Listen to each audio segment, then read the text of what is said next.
What's up, y'all? I'm gonna go live on Instagram real quick. Give me just 1 second.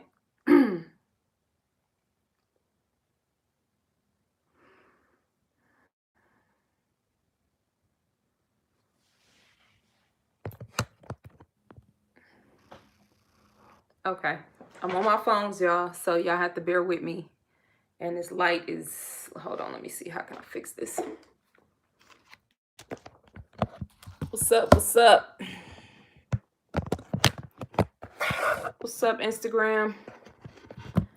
I'm trying to work this, I'm trying to nigger rig, pardon my language. Don't tell nobody I said that. Okay, Instagram, turn my camera around. Nope, that didn't work. Oh, duh. What's up, Instagram? Peace, YouTube. How y'all doing? How y'all feeling? What's up? I actually don't have any particular thing I want to talk about. It's my birthday. I have a little bit of time to kill. So I said, let me go online and just shoot the shit with my people real quick. I've had a great day today. I'm in a really good mood. And yeah, I just want to chop it up with you guys for a second. I know a lot of times I come on, I do lives, I have stuff that I want to talk about specifically, or I'm more serious. People think, you know what I mean, I don't have a playful side, or I don't have fun, or I don't smile, which is ludicrous to me, or it's funny to me, I should say. So yeah, I thought I would just come online and share a little bit of what I've experienced over this past year, my learning lessons, and you know, where I'm at right now in my mind and in my spirit. Do I look dark to you guys on Instagram? YouTube, the color and the vividness looks perfect, but on Instagram it looks dark.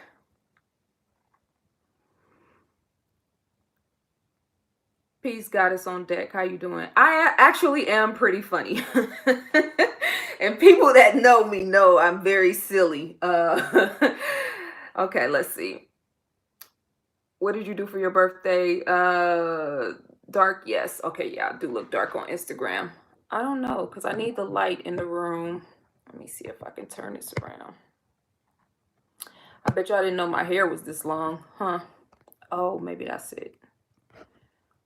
Because I always got it pulled up in a ponytail. Let's see. If I turn the camera straight. I'm without my internet, you guys. I just moved into my new place, so my internet is not hooked up yet. So I have been draining the life out of my data plan on my hotspot. That bill is gonna be something serious. Is that better? Let's see. Okay, that's better. Y'all just gonna kind of be side angle. I try to look at both at the same time. I'm on YouTube here, and then I'm on Instagram here. What's good, family? Peace and love. Brother Roy, I appreciate you so much. Thank you so much for the love. Man, I wanted to share with you guys how, you know, the stuff that I've learned over this past year, and just kind of give a synopsis, you know what I mean, of where I'm at, and not in a serious way, you know what I'm saying? Like I said, sometimes I just want to come online and let you guys know that I'm not a robot, you know what I'm saying? I'm not a, you know, all the time just serious. You know, I'm very playful, fun-loving person. I like to have fun. I love to do, you know, fun stuff. What did I do for my birthday today? Not a lot. I just moved into my new place, so half of my time this morning after I took my son to school, I came and did some work. Let me show you guys my books. This is so funny because I'm waiting for my my homeboy to come back and finish orientation. Is locked. Okay, let me see if I can turn this around. Okay, and let me see if I can turn this one around. I'm surrounded by books on my floor. That's my bookcase, which is empty, vacant right now. But yeah, I got all these books sitting right here in front of me, so it's kind of messing up my flow a little bit, but it's all good. Okay, my homeboy, yeah, he's probably watching too. What's up? You gonna come finish setting me up? Okay, so Instagram, YouTube. So anyway, cleaned up. I went to Target, and then I went to get my hair done. You can see I got the fresh press, and as long as I don't sweat, I'm straight. The minute that I break a sweat, all of this at the top of my roots is going to shrivel all the way up, because I'm working without a perm. Y'all know how sisters know how that goes. So yeah, that's all I did so far. Went and had a bite to eat, and came back here. I'm gonna go to dinner later on this evening, but I don't really have anything planned. And I know I'm in a good space because I'm not tripping off the fact that I don't have anything planned. I'm really just looking forward to coming back home, you know what I'm saying? Enjoying my space, watching a movie or something, and just being in chill mode. But I've had a good year. Where are we going for dinner? Ha, you tell me. I've had a good year. I've had a great year. Yes, Team Natural, most definitely. And just to be clear, Black women can wear their hair straight and still be natural. Like, and when I say natural, I'm talking about no chemicals. This is a, how is my battery low? This is purely a flat iron. And I'm getting ready to cut my hair short. Like, it used to be short. I'm getting ready to cut it. So I'm enjoying it while it is at this length right now. But what was I saying? Oh, so yeah, I don't have anything special planned, and I'm good with that. All my people have hit me up, you know what I'm saying, and showed me love. All the people that I expect to hear from and expect to talk to, I've talked to, they've checked in. And then I've gotten a lot of love from the internet, which I definitely, appreciate. It it matters, you know what I'm saying? People may say it doesn't, but especially because the internet is like an ongoing war zone, so to speak. It does matter, you know what I mean, to receive positivity and love, etc. So thank you guys so much for all the birthday wishes. I definitely appreciate them. And that's why I said, let me come online and chop it up with my folks for a minute and just see how everybody's doing and everybody's feeling. So if you guys have a question for me, just type it. And then if I miss it, I'll come back to it. I don't really want to do super questions that make me think. You know what I'm saying? You ain't even as cute as they be saying. Thank you. Somebody said that on Instagram. I know what that means. Yeah, I don't want to do anything serious. If you guys want to ask me something personal, you know what I'm saying, about where I'm at, what I've been through, or what my goals are for the future, we can work with that. But what I specifically said I was going to talk about is what I have learned this year. Some very, very, very valuable lessons. Hold on, this battery on this phone. Let me charge this. I'm handicapped, y'all, because I don't have any internet right now. My internet will be on. Seems like your hotspot is high. My internet will be on Thursday, so until then, I'm thugging it out. So let's see. Am I dating? No, I'm actually not. I'm happily single right now and enjoying my life process right now that I'm in. Okay. You can see me? You can see me? Okay, cool. Bruh. Instagram is not, let me see. How can I do this? I'm trying to get this this phone to stay still while it charges. Okay. Y'all can see me? Y'all can see me. All right, cool. Let me just breathe for a second. So, what have I learned this year? This year has been a very, very, very interesting and trying year. Somebody put up a post on, I think it was Instagram, and I saved it because that shit was so real. 2019 has been the best and worst year of my life. And I can relate to that so much because the amount of clarity that I've received about where I'm going, where I'm supposed to be going, and what I'm meant to do is invaluable and priceless. So thank you for the happy birthdays. I see y'all coming in right on. Much love.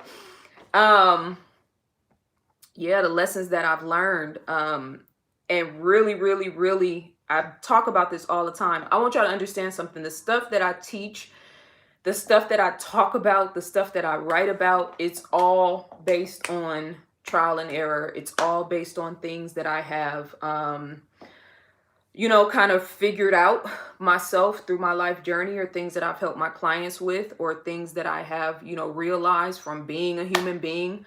I study people, and I read a lot, of course. And, when you get down to the simplest element, I'm looking down because the chat rooms kind of throw me off. So I look down so that I'm not looking at the words, because I'll see the words and then I want to, address you guys. But, at the core basis of all of our, goals and desires, we're all really kind of looking for love, and we're looking for that place that we want to fit in, that we can fit in, that makes us feel, validated and feel good about ourselves. I am reading a new book. What is the name of the book? By Bruce Lipton. Something about living your bliss, but he was talking about today about the human need. I was reading this earlier when I was sitting under the dryer at the salon. Human beings have a natural need. We're not meant to be alone. And I've actually done a video about this before. I don't want to play with my hair because I hate when I watch videos on Instagram and the girls be like, yeah, so doing this shit, right? Oh my God, I always be like, bruh, stop playing with your hair, and just, so let me not do that. But I don't wear my hair out a lot, so it's kind of, yeah, so let me not be that that corny chick I be talking about. No disrespect. I'm being funny. I'm being playful. What was I saying? Oh, human beings are not meant to be alone, right? And the way that we're set up, the biology. Bruce Lipton is a scientist, and he studies cellular biology, among other things. And he was just talking about the way that human beings are wired, our bodies and our brains and etc. And I've talked to you guys about this before, like, we are not meant to be alone, but there are variations of that. Some of us will have more of a mental impact on the world. Some of us will have more of a spiritual impact. Some of us are people that are social butterflies that like to be out among people.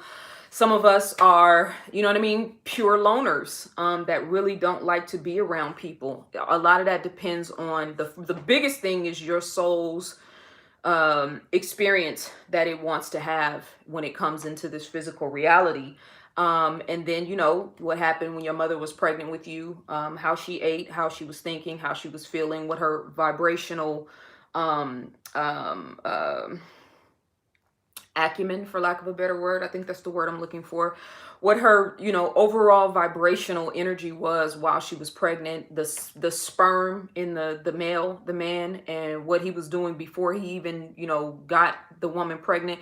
There's a lot of layers to our temperament, right? Didn't I just say I wasn't gonna get serious? This is what I'm saying. I can't never turn my brain off. Anyway, let me get back to my point, because I don't even be meaning to do this, y'all. I swear, it just is who I am. But anyway, so this year, the biggest, most important lesson that I have learned is when you move away from that internal voice and that internal compass that's guiding you and telling you, you know what I mean? Like I've told you guys before, I want to research, study, write, and travel the world. Like that's what I want to do now more than anything. And study the indigenous cultures around the world. I eventually am going to write a textbook based on, indigenous cultures, all which were Black civilizations around the world. This is the driving force in my energy and in my mindset right now. Y'all good on YouTube? Oh, okay, there you go. I didn't see no comments. Thank you. Much love, Damon. So I know internally what my soul's purpose is. I know internally what I'm supposed to be doing and what I really want to do to fulfill my own personal destiny. That's beyond serving the people, helping my people. All of that stuff is going to come in alignment when I'm doing serving my life's mission, right?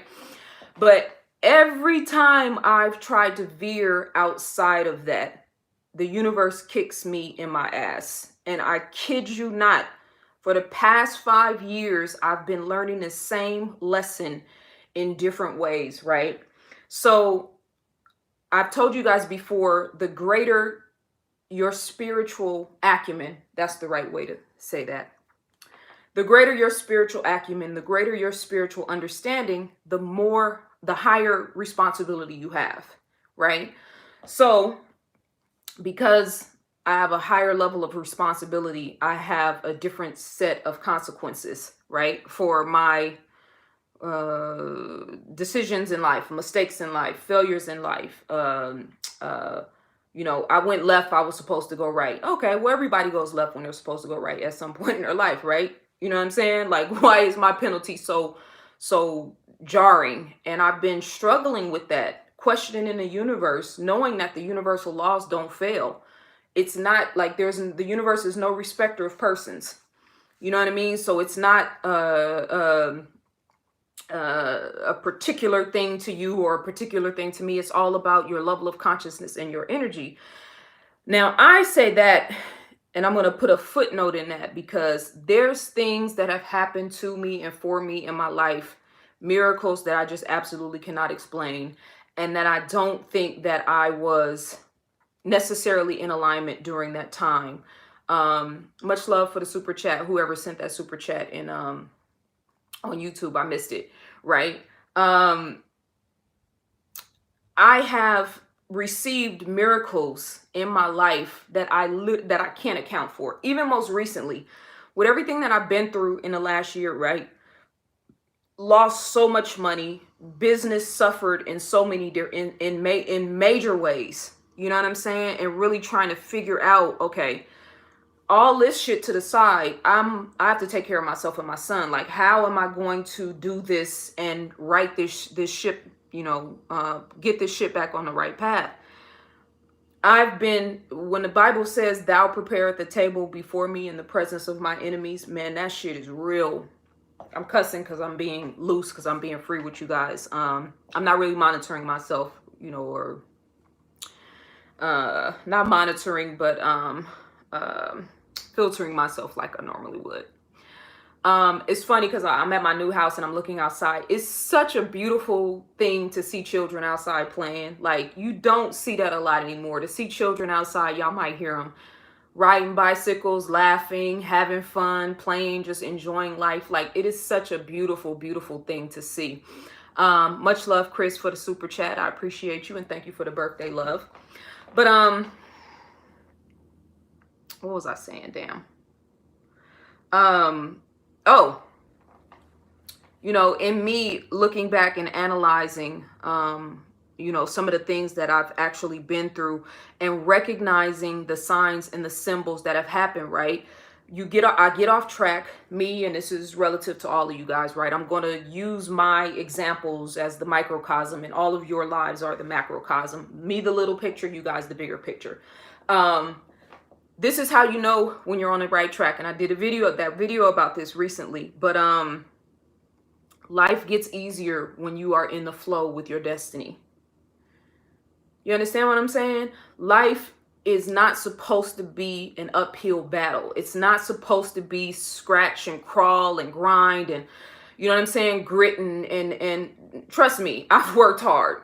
Don't get it twisted. Like, I've worked hard in my life. When I was doing radio and traveling and writing a book at the same time, like, I was working my ass off, and I wasn't really making any money then. And even before, when I was in the real estate business, I worked for 2 years as a loan processor, working for a broker. Like, I worked my ass off. So I am no stranger to hard work. There's not a lot of things that compare to actually sitting down and writing a book. And Black Matters, the scientific intervention in our affairs, Like I heavily researched that book before I actually wrote it. So I'm no stranger to hard work, right? But I've noticed that when I put how I'm feeling and how I'm thinking as my number one priority, life unfolds for me in a much easier, simpler, less complex way. I don't have to work as hard. I don't have to do as much. And things just kind of gradually unfold. And so back to my point, when I'm going against the grain of what I know my soul's destiny is, like, oh, I'm gonna take a detour, you know what I mean, and focus on this for right now. It's not really what I want to do, but this is gonna be my priority for right now for whatever reasons. I'm moving away from my divine path, from what I know my soul purpose is, and then life starts to get difficult for me. I start to have a lot more adversarial situations in, with the politics of life, you know what I'm saying? Opposed to, like, right now, the universe does not have to slap me anymore. I'm crystal clear. I say, this is what I want to do. I know this is what my soul's calling is. So I'm going to buckle down and really, really focus on that. And life is so much easier and so much smoother for me now. Like, it's really, really, really amazing. There is a rhythm and a flow to life. And once you get in a certain headspace and in a certain level of consciousness, I remember David Icke saying one time, and I may have said this in a video before, David Icke is the, conspiracy theorist dude from Britain, I believe. He's talks about the Illuminati a lot, and all the other stuff that all of us conspiracy theorists talk about, right?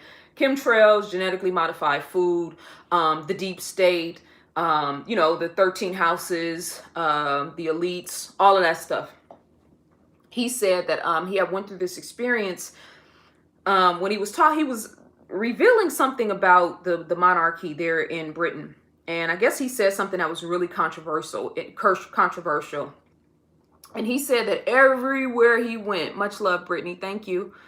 He said that everywhere he went, he said people ridiculed him. They ostracized him. They turned on him. He would go to the local store. He would go to the local pub.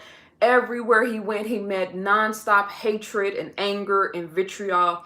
And it really messed him up. And he was like, I was trying to, he's trying to figure that out. Like, much love, Chris, for the super chat. Nobody wants to be the villain. The villain happens, you know what I'm saying, as in response to life's pattern. Nobody sets out to be the villain. You know what I'm saying? Nobody sets out to be hated. Like, even when people, I think some people may feel like I somehow get off on, you know what I'm saying, hate, right? Black people love to talk about haters. I don't want to be hated. I don't want that kind of energy coming towards me. You know what I'm saying? Like, I've never built or talked about or tried to establish a platform because I want people to hate me. Because the hate is not really about you. It's about the other person and their lack of self-esteem and their lack of self-worth. But basically, David was talking about he had to go through that entire experience because he needed to stop caring about what people thought about him. And when he said that, it just really resonated with me. And at the time, I had only been through one. I think when I first heard that, I had only been through one public internet fiasco that got, blown completely out of proportion, was totally unnecessary, but it's a part of this culture. And when he said that, I was like, okay, that's my lesson then. I need to learn how to stop caring about what people think about me. But you never really stop caring about what people think about you. You know what I mean? You just learn how to buffer that energy to keep moving forward so that you can do what you have to do. You know what I'm saying? But that always resonated with me. And I kept that in the back of my mind as I had to navigate this, social media landmines. Learn how to toughen your skin up so that you don't care so much about what other people think about you. And when you come from a volatile upbringing, which most of us do, much love, Rebel Rose. I appreciate you for the super chat. Thank you very much for the birthday love. When we come from these volatile backgrounds, volatile households, and I'm not just talking about single mother households or single father households, or you grew up in the hood. A lot of people that's growing up in 2-parent households, in middle class and upper middle class households, are dealing with extreme narcissism, very emotionally unstable, temperaments, and a lot of trauma, right? So this is not about class. This is about the reality of living in this third dimensional reality. When you come from those volatile upbringings, it leaves a void, a gap in your self-worth. You know what I'm saying? And that in itself is difficult enough to deal with. Throw in social media, where every random, person that would never come up to you in real life and say anything to you or address you, or you know what I'm saying, having access to you and throwing energy, negative or not, in your direction. It's just an uncharted territory right now, right? So that's been very instrumental for me over this past year in really solidifying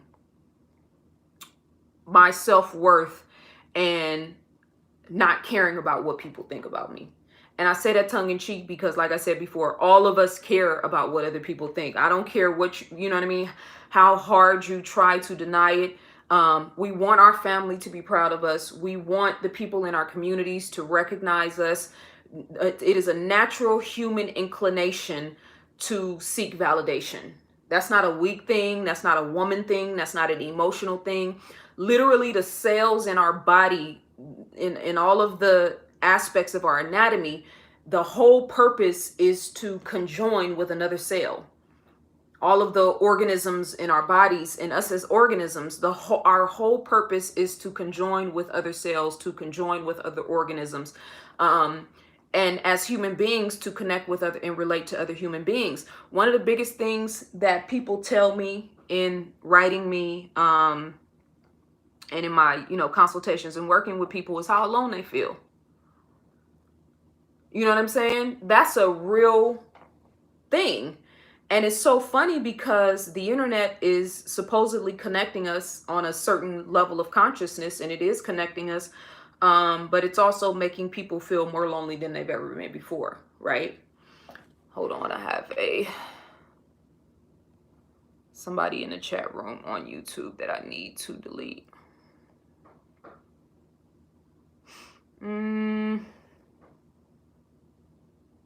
Okay.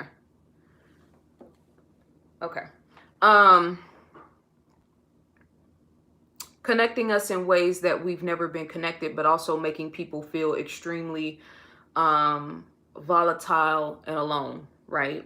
So me analyzing and assessing this whole situation, right, and being a student of people and just loving human ingenuity is a fascinating thing, right? As I'm sitting here and looking at all these books, right? The Secret Relationship Between Blacks and Jews, 100 Amazing Facts About the Negro. The Philosophy of History, that's about Greco-Roman history. Jewel in the Lotus, by Saraswati. The Art of Stillness. Saint Germain on Alchemy. This is a really good book, you guys. If you don't know about this, this is a deep book right here. Saint Germain on Alchemy, Formulas for Self-Transformation. Gary Zukav, The Seat of the Soul. Iyanla Vanzant, The Autobiography of a Yogi by Yogananda. The Mastery of Self, Don Miguel Ruiz. Kevin Powell, Someday We'll All Be Free. Black Matter, ZaZa Ali, right? I'm looking at all of these different mindsets and all these different levels of consciousness and reference points. There's absolutely no reason for any of us to be feeling alone or feeling like we don't matter or that we're not connected to the world. You could pick up a book and go anywhere in the world. This brother, Num Pata to Computer, the African initialization of computer science, right? This brother is making the correlation between indigenous concepts, African concepts, excuse me, and connecting it to the African creation energy is who this is by. I'm assuming this is a group of scholars, but connecting these ancient concepts and morphing that into what ended up being the computer. Why am I telling you guys this? I don't know. I'm just kind of freestyling. But my point is, there's absolutely no reason for any of us to feel alone. And if you find yourself, especially with the holidays coming up, there was a time when, you know, Thanksgiving and Christmas used to be really difficult for me. Hold on. Oxy Man said half breed. I know I am a half breed. Why are you here though? Let me see. How do I take this person off my page? Okay. Okay. I think I did it. Okay. Much love, Rebel Rose. I appreciate you for the super chat. But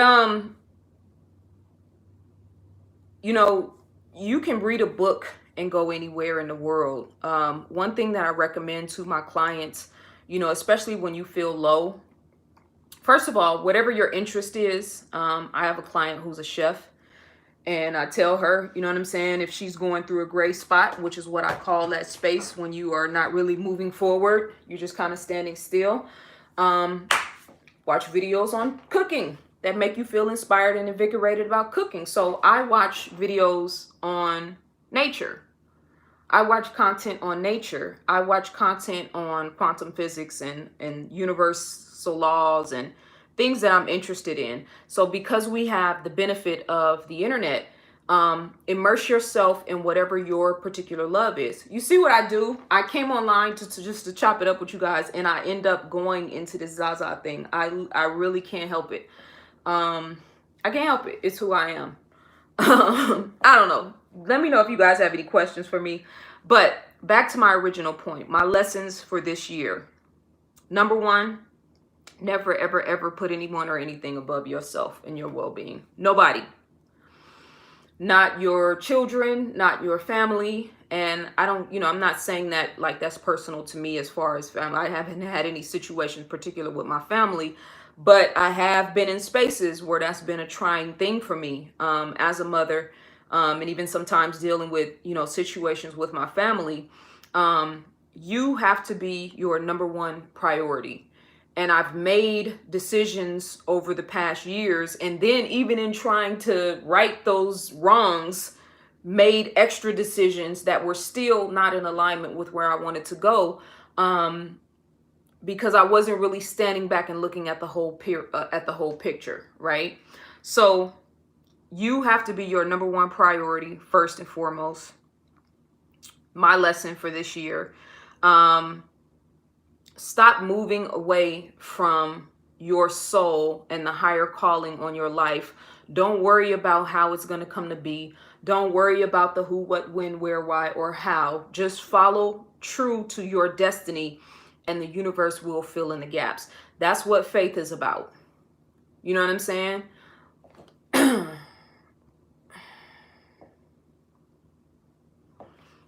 That's what faith is about. I know who that is, by the way, you guys on YouTube. I know who that is in the chat room. I have stalkers. You know what I'm saying? And this person has been coming in my videos for a long time. It's a stalker. I know who it is. It's, you know what I'm saying? A peasant that pretends to be a king, that has time to actually, you know, come and frequent my space because, you know, he's a peasant that is pretending to be a king. But learn how to be still and just stop. You know what I'm saying? When there's too much going on, just stop and just turn off the world. You know what I mean? And just really, no, it's not Esau. We be thinking it's the black man. We be thinking it's the white man all the time. No, it's not. Really learning how to stop and just appreciate life. If there was one thing that I wish I had known, you know, in my late teens, in my early 20s, etc., it's this idea of learning how to be present. It really is your power. It really is your power base. I did block him. I blocked him, and then I deleted his comments. I mean, I'm doing what YouTube is giving me the option to do. Learning how to be present, learning how to appreciate the moment, learning how to appreciate all of the things that you have in your life right now. If you can do that consistently for, I would say, 3 to 5 days, whatever it is that you're going through, things will start to shift and things will start to change. And more than anything, I told you guys, I've had real miracles even this past year with everything that I've been through, with the judgment and the controversy and people having so much to say about who I am and what I am. The universe has been so giving to me and honoring me, and abundant in blessing me over this past year, to the point where I had to step back and look at the mind of man. And when I say the mind of man, I'm talking about detractors or judgment, social media, people talking, etc. I had to assess that and put that on a scale, my aunt, for instance, and assess that with what I know to be true about the universe and how the universe is feeling about me right now. And they just, not right now, but during those time periods, and they just didn't add up. You know what I'm saying? So for you guys, watching this, and anybody that's watching this that's going through something, much love, Chris Walters. I appreciate you for the super chat. And I know you guys sometimes don't like me to call out your names on the super chat. Pardon me if that's the case, but I do appreciate the love. Block return of the brother. Okay, let me see when this comment comes back up. Learning how to look at the fullness of your reality, and you always make it through whatever it is that you're going through. You know what I'm saying? Like, things always work out for you. And I know for a fact that that's been true for me. So in analyzing the judgment and what people have to say versus the universe and what the universe is constantly fulfilling for me, and doing on my behalf, you know what I'm saying? Those two things are two totally different worlds. And it really, really, really makes you think about life in a different perspective. Like, who is God? What is God? And what role does God have to actually play in my life right now? Where I'm at right now in this moment. Who is God? What is God? And what role does God have to actually play in your life right now in this moment? Where you are, whatever you're dealing with, bad relationship, foreclosing on your property, eviction, tumultuous relationship with family members, things not going right in business, your job is on the brink of firing, you just got laid off, you got problems with your children, you haven't talked to them in a long time, child support issues, right? Whatever it is, step back from all of those situations and really, really, really start to look at life from the mindset of the creator. The creator, and when I say the creator, I'm not talking about, okay, so most people refer to God as a man, right? And even I, coming from the background of the Nation of Islam teachings, recognizing that God is man, God meaning man and woman, man, woman, and child. And even the, Africans, the proverb was one creator, many gods, right? I'm talking about the conscious energy and the divine mind that is in everything, that is involved in everything, and that is related to everything. Hold on. I see you. Let me see.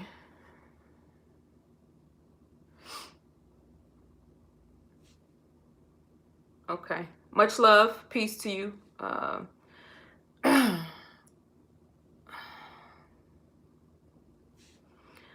It's amazing to me. I'm looking at the comments in the chat room right now, right?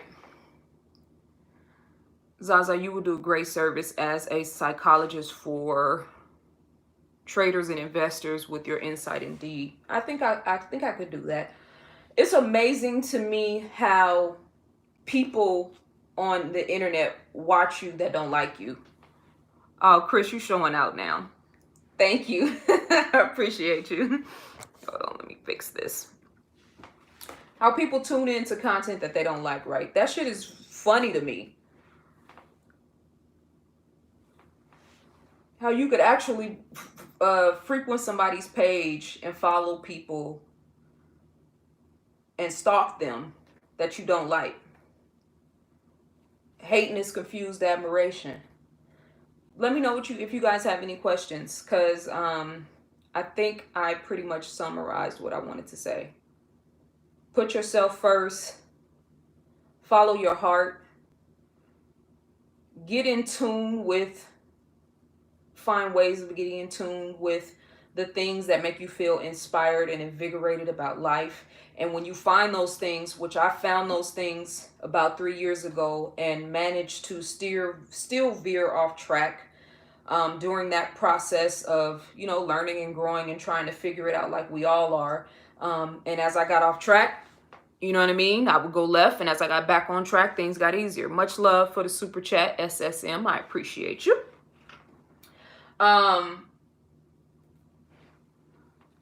Do you feel we need new leaders? Okay, I'm gonna start answering you guys' questions, so I'll come to you guys on Instagram in just a second, okay? Do you feel we need new leaders in the Black community, or are we the leaders as individuals? The days of us sitting back and waiting for people to lead us are over. We're in a new paradigm. There's a shift in consciousness happening, and that is the beauty of the internet. Let me just tell you guys, I took my son to the doctor today, right? I think I told you guys he had surgery on his right hand. He fractured a finger. Yeah, this is not the dislocated knee. This is in a game, and he had a great game. Played with a fractured hand, made 3 3-pointers while his hand was broken. His finger was broken. Ended up having surgery. He got the surgery. We went back today. He got the pins taken out of his hand. But I'm sitting in a doctor's office, right? I watched my son go through this whole process. The surgery, coming back, having the cast taken off. He had 3 pins in his right hand, right? And the pins stabilized the bone so that the bone could grow properly, so that his hand wouldn't grow crooked, right? I'm sitting in a doctor's office, right? And I'm looking at this. This doctor has worked on a bunch of professional athletes. He's very well renowned. This whole hospital is very renowned for, working on athletes and athletic injuries. And I'm thinking to myself, thank God for the technology that we have access to in this day and time, that I can bring my son and he can get this level of care, right? So I say all of that to say, with the technology and where we are right now, there's no excuse for any of us to not be leading ourselves. And I'm aware that in the Black community in particular, because we suffer from lack of knowledge of self, because, all of the greatest aspects of who and what we've been as a people were taken away from us. Names, culture, religion, language, etc. Which all of that in the bigger scheme of things was a part of a divine plan as well. And we have to stop looking at that as if it is a weapon against us, or it is something that happened to us that is still harming us. No, we went through that experience in order to come out on the other side in a pristine condition, right? So, what's going on, Gemini Blue, in the chat room?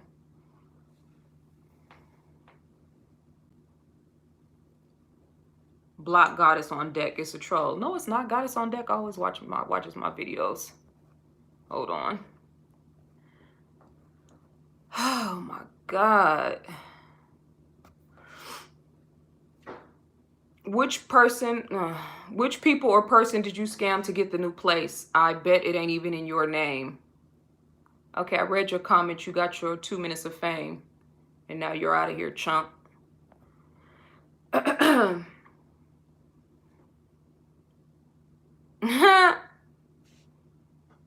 Okay, hold on to your questions. I don't want to forget my train of thought that I was just on. there's no reason for us to still be looking for leaders. Now, there are people who are naturally acclimated to leadership that are going to take their natural positions. You have to decide for yourself if that's you.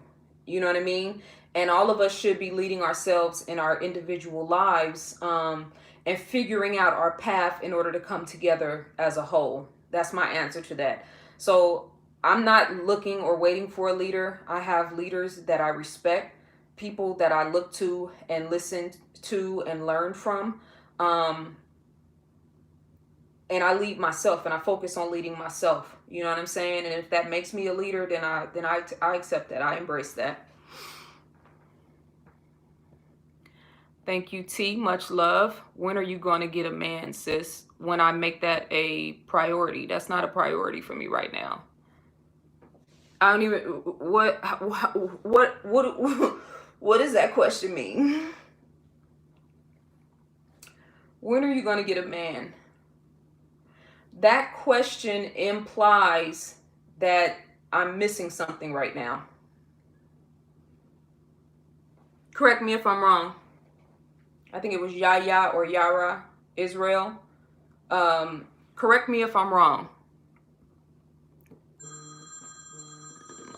Phone is ringing. Good, keep watching. Yeah, that question implies that I'm missing something in my life right now, and I'm not. Like, I've consciously decided. Hold on.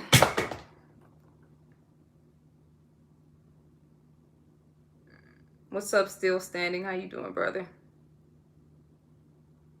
Much love from Toronto. Trolls, let's see.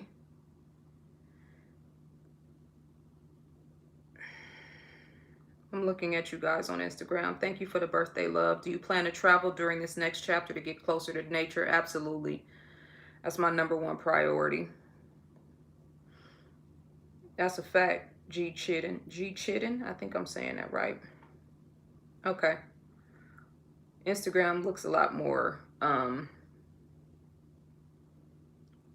more civilized. We have the files on your secret cocaine addiction. Boy, I tell you, the gunslinging wild, wild west. We have secret files on your cocaine addiction.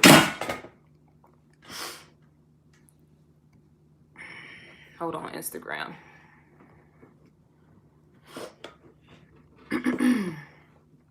This is what you call going into the lion of the den, right? Have you tasted the new Popeye's chicken sandwich? Hell no, I don't eat meat. Okay, let's see. Do you feel we need to unite with other races as humanity or build with our people? I think we need to unite along the lines of consciousness. And for some people that will include other races, and for other people that will only be Black people. That's a case by case situation. I've spent the last 7 years as a social, whatever you want to call it. I don't consider myself a social influencer. I'm an author. And a teacher more than anything. And I've worked tirelessly. I don't anymore, but my whole focus was uniting Black people and uniting with Black people. You know what I'm saying? That's not my mindset anymore. My mindset is to align with like minds. And that may be other races that support Black people in our agenda. And hopefully it will be primarily people that look like me, that come from my type of experience and background, that are in alignment with where my consciousness is right now. Tips on how to become a writer. See, this is my birthday. Y'all making me work. We'll do about 10 more minutes, and then I'm gonna call it a night. Tips on becoming a writer. Let's see. Read the works of great writers would be the first thing that I would say. Everybody want to call me when I go online. Okay, sorry, Instagram. Read great writers. Learn how to build a skeleton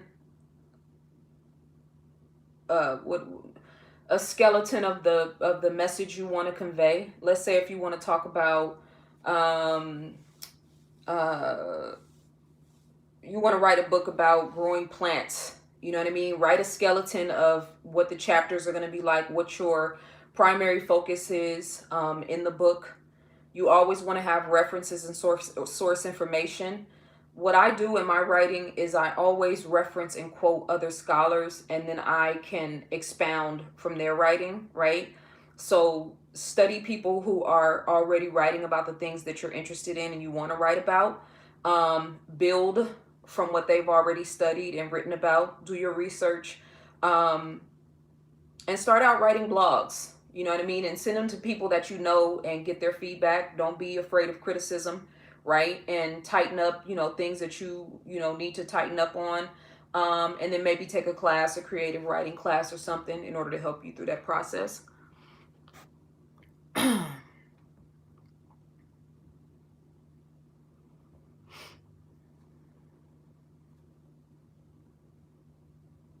Thank you. Much love, family. I appreciate you guys.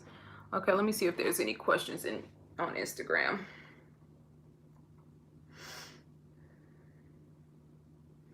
Thank you, thank you, thank you. Where will I travel to? Okay. Y'all see me on Instagram? Bali. Machu Picchu has always been somewhere that I really wanted to go to. Moorish Spain, I want to go, and Moorish Spain is actually my favorite period in history. I want to go and revisit, that whole history, and travel through Spain, probably like a 3-week, 4-week trip, just focusing on, retracing the steps of the Moors in Spain. Kemet, obviously. I'd like to travel to Nubia, through the Sudan to see those pyramids down in that area. Definitely want to go to Tibet. There's a lot of places in Asia I want to go to. But yeah, Machu Picchu, Kemet, and Bali are probably at the top of my list. I like what you said about building and aligning with like minds rather than focusing solely on race. Yeah, it's real. I joined late, but any thoughts about the 28-year-old brother stabbed and died over a Popeye's chicken sandwich? Let the dead bury the dead. And it sounds mean-spirited, and it's not meant to be mean-spirited at all. It makes me think about that. Hold on. It makes me think about that. Remember that dude who was in Disneyland? Him and his girlfriend and his baby mama and family members had that big old fight in Disneyland. We're all in the toddler, in the kids area. You know what I'm saying? This dude is like full-fledged beating down these women in front of all of these strangers and not caring at all. Like, I don't have anything to give to him. Like, I don't have anything to give to somebody that is actually standing in. It sounds horrible. Even as I hear myself say it, that's why I don't really talk about this stuff anymore, because I've kind of gotten a little numb, you know what I'm saying, to ignorance. It's just, it's social engineering. The food is genetically modified. The chemtrails are being sprayed in the air. People are literally operating like automatons. Even when I read some of the comments on social media, I watch different videos and stuff that's happening in popular culture, and I read the comments. People really don't have their own minds anymore. Like, we literally are living in a time of social engineering. So the fact that Popeyes and Popeyes and I think Chick-fil-A actually had a Twitter beef, Twitter war, quote unquote, that turned into hundreds, if not thousands, of black people standing in line, for chicken sandwiches. And, that's not a judgment. I mean, do what it is that you do. But I think that is just purely social engineering. You know what I'm saying? And I've had some great food from different places, and the best food that I've ever tasted in my life was never good enough for me to stand in the line for 3 or 4 or 5 or 6 hours or however many hours. You know what I mean? Especially when it's a genetically modified chicken that's probably pumped with all kinds of hormones and, you know what I mean, changing the anatomy of your DNA and your mindset. Is just pure ignorance. You know what I'm saying? So, like, when we say, do we need to unite? Like, are we talking about uniting with people that are standing in line for Popeye's chicken sandwiches and having fights and somebody getting stabbed outside? Are we talking about uniting with the dude that was in Disneyland? Like, are we talking about uniting with the nigga that killed Nipsey Hussle? And I use the word nigga specifically. You know what I'm saying? Like, I just don't want to be around that type of energy. I don't want to be around that type of madness. You know what I'm saying? And because we have access to so much information and so much technology now, there's no excuse anymore. There's no excuse for any of us anymore. You can go on Google and you can watch YouTube videos and teach yourself how to build a house. You know what I'm saying? Now, yeah, you got to have land to build a house. You got to, there's a lot of factors that play into that. But if you have access to a backyard, you can go and build a shed. You know what I'm saying? Like, there's no limitation or ceiling on our ability to learn at this point. So I just don't have any I don't have any I don't have any understanding of that mindset. And I don't want any of it around me. I hope you post this. Yeah, I definitely posted, Demita. Thank you, G Money, Newark. Peace to the family in Newark. I think being in those places will speak one's consciousness and connection and alignment with the universe. That's a fact. Like, the places that you frequent, the places that you go to on a continuous basis, represent your level of consciousness. You know what I'm saying? And you go to Popeyes randomly because there's some craze happening with some sandwich, so you want to go see this sandwich. All right, cool. If you eat at Popeyes all the time, your brain is not functioning at the highest capacity. Your emotions are not functioning at the highest capacity. Your body is not functioning at the highest capacity. And if you keep eating that way, pretty soon that disease is going to start to manifest itself physically. You know what I mean? So I just, I'm not going to ever randomly run into somebody in Popeyes. Maybe Seven Andas, maybe Whole Foods, maybe the farmer's market. You know what I'm saying? And it's not to say that you won't run up on some madness there, but much love, Chris Walters. You're doing it big this today. I appreciate you. What do I think about Michi X? Nothing. Have you been to the Agape Center? No, I have not, but I definitely want to go to the Agape Center. Michael Beckwith is one of my, favorite teachers. I love his energy. He reminds me of what Black Jesus would be. You know what I'm saying? If ever there was a Black Jesus. I love his energy. I love the institution that he's built. I have a great deal of respect for him, and I definitely plan on meeting him very, very soon. And I'm definitely going to be attending the Agape Center in Southern California. Yes. Much love, Crazy Bout Cakes. I appreciate you. KT broke down how they're putting opium in those chickens. I wouldn't doubt it. The genetically modified food, and the science of creating a genetically modified organism. When you learn about how that science works, and I touched on this in the scientific intervention in our affairs, but I couldn't really get into it deep because it's real scientific. You have to see it in order to really understand it. When you try to explain it in writing, it kind of loses its, the lust or the strength of the point. They have to trick your DNA or whatever the organism's DNA is. They have to trick the DNA in order to get that genetically, in order to input whatever it is that they're trying. Let's see. Let me slow down. Let's say they're taking the hormone from a specific type of plant, right?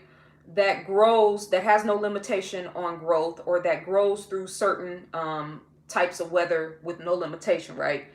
And they're injecting that into a tomato so that tomatoes can grow year round in Milwaukee, Wisconsin, right? This is just how genetically modified food works. They have to trick the DNA of the tomato, in the cell structure of the tomato. They have to trick the DNA in order to get it to accept this new addition from the other organism, in order for it to make that a part of the new tomato, so that the tomato will be able to grow in any sort of conditions, right? The science, when you look at the science of that, because I started thinking, well, if you are what you eat, and that is how you created this organism in a petri dish, how does that affect the human biology and the human DNA structure, right? So there's a physical component talking about this, the seedlessness. And, tomatoes are supposed to have seeds, lemons are supposed to have seeds. If they don't have seeds, then you won't be able to I'm losing my connection on Instagram. You won't be able to reproduce, right? That's the physical part of it.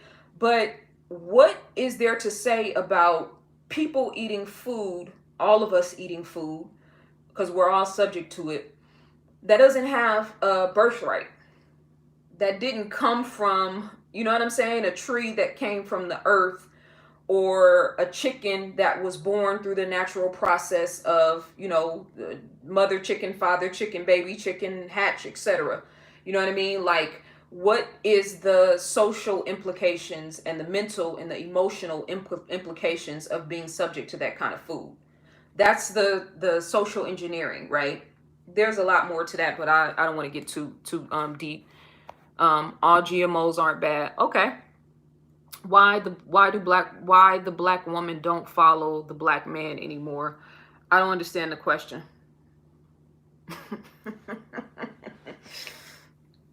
The black woman should be following truth. The black man should be representing truth. Black woman follows truth. Black man represents truth. Our problems are solved. Is there anyone else you would like to meet as well as Mr. Beckwith? I would like to, and I'm going to meet Dr. Joe Dispenza, because he's one of my favorite teachers. I'm going to meet Oprah Winfrey. I am going to meet Dr. Joy DeGruy. I love her. I'm going to meet Diddy. I'm very inspired by Diddy and what he's doing right now. And y'all don't need to write me a soliloquy about, what Diddy did to other people. That's just my personal perspective. Who else? Yeah, I would say those four right there for right now.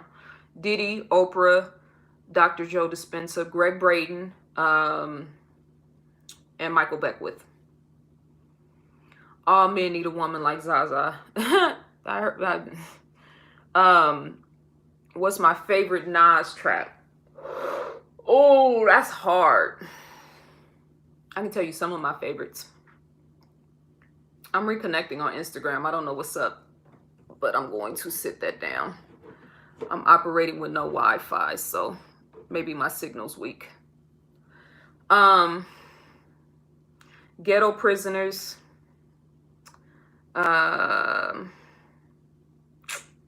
What's that one he did? Doom, doom, doom. Dang, what's the name of that song? All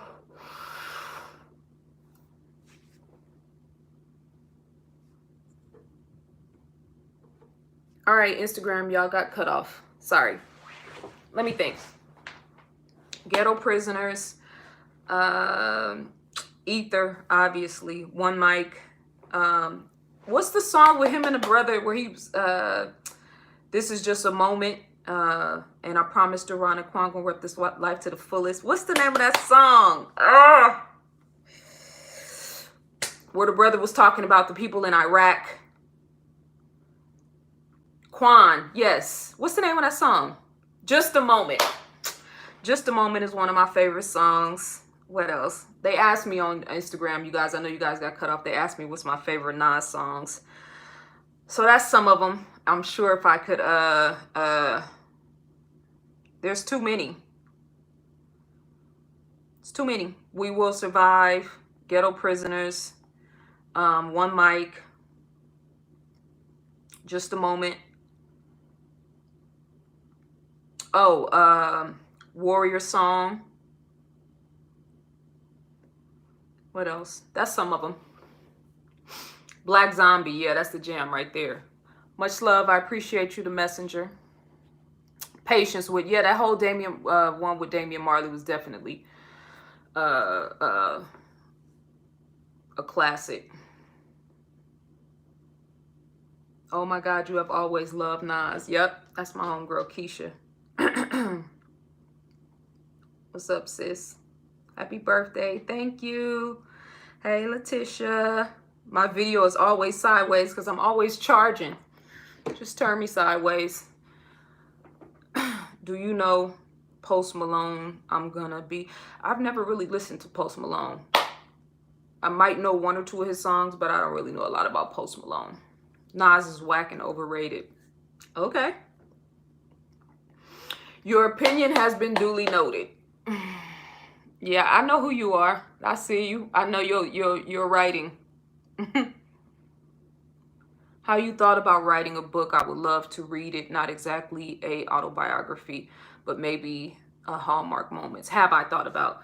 Yes, and I am going to write I am going to write a book on my life story because it's definitely a very fascinating. It's a fascinating story to tell. I think I might have said this on a video before. Sometimes I remember bits and pieces of my childhood.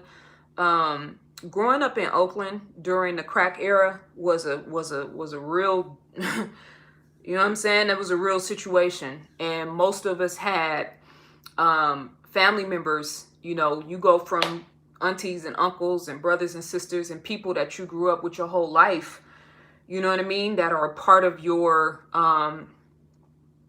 infrastructure, your family, that turn into your enemy. You know what I'm saying? Like, that's a hell of a thing. Like, I could remember, you know what I mean? Like, having to be on guard all the time as a little girl from my family. You know what I'm saying? And people, you know, now everybody is potentially trying to do you harm. All the neighbors, you know, walking zombies, seeing people. I mean, that in itself, the psychological damage and the post-traumatic stress disorder coming from living in that type of environment, I really don't think we've really scratched the surface on that. That's why when I wrote The Scientific Intervention in Our Affairs, I specifically talked about crack cocaine, because it was just mind-boggling to me that a drug could be that prevalent and be so centered and focused in the Black community. Like, how is it only like really just stuck to us? Like, how did it not spread everywhere? How did it just stay in the Black communities? Like, how did that happen? And so that's what I talk about in the book. And then, of course, you know, melanin being a bonding compound, we are more susceptible to drug addiction. We're more susceptible to things that may not be, that may be damaging to us mentally and physically and emotionally because of melanin. Now, melanin is a superpower too. So, you know what I mean? It can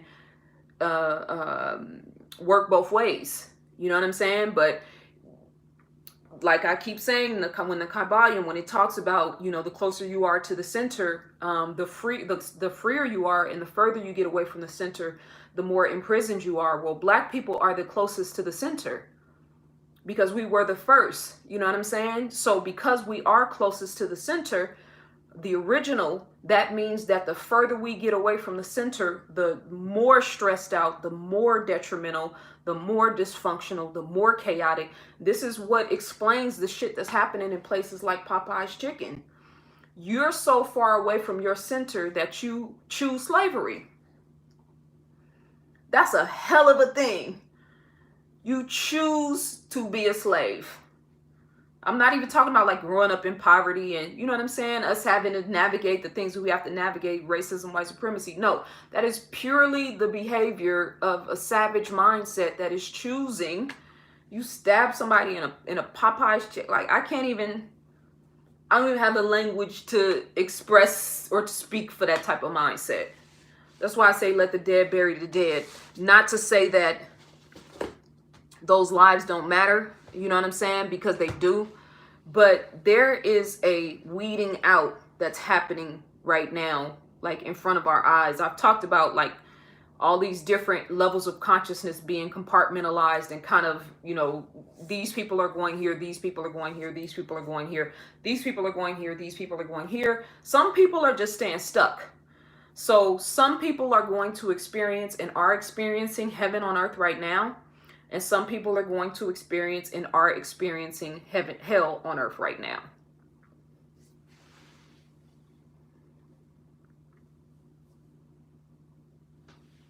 It's called being complacent in your captivity. I accept that.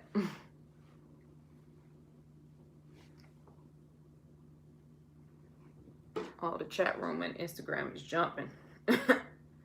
Thank you, family. Thank you, thank you, thank you. The crack era was terrible. Man, Baltimore is one of the cities that was referenced.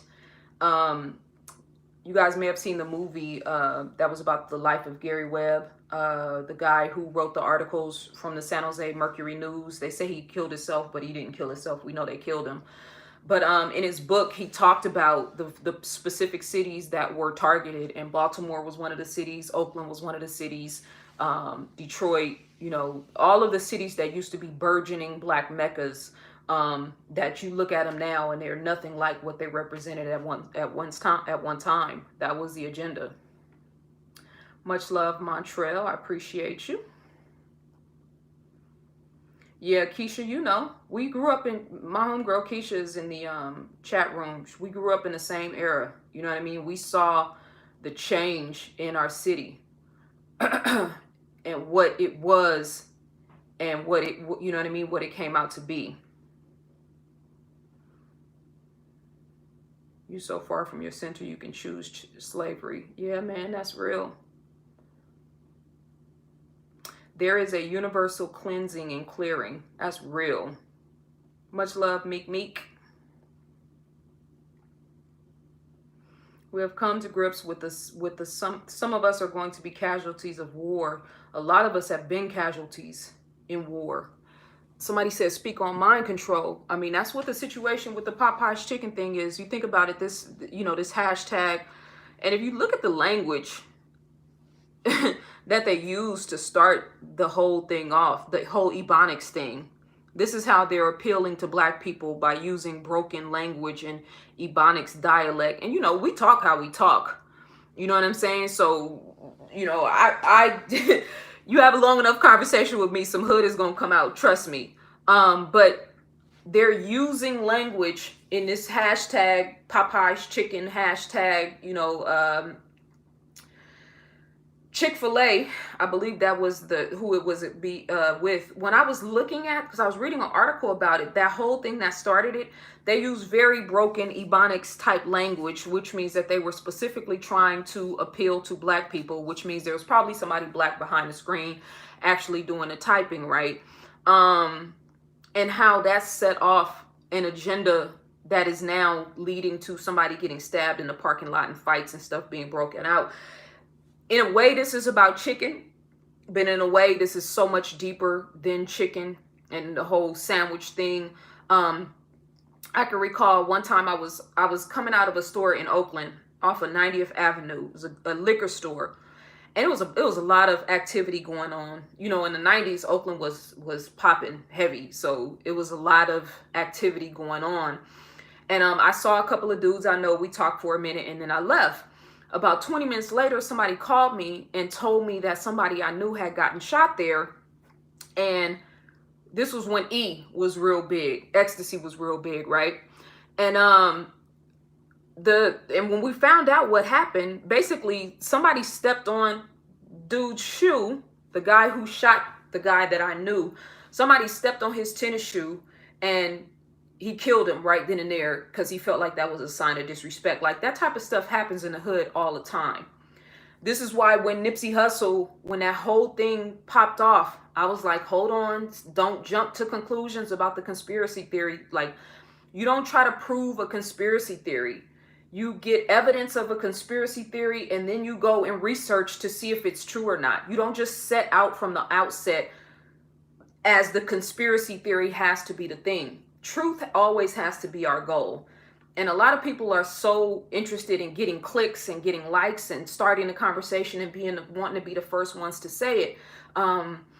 But men, beautiful black men, intelligent black men, business savvy black men, artists, entertainers, rappers, writers, family men get killed in the hood every single day. I'm talking about men that I know could have run Fortune 500 companies. I know that were murdered in the streets. So it wasn't far-fetched. As much as it hurt me what happened to Nipsey Hussle, that it wasn't far-fetched for me at all that some random dude out of hate, you know what I'm saying, killed him. And yet there might still be more to the story. There might be a deeper aspect to this, but it hasn't come out yet. So the story that I was talking about in Oakland, like somebody getting killed for their tennis shoes.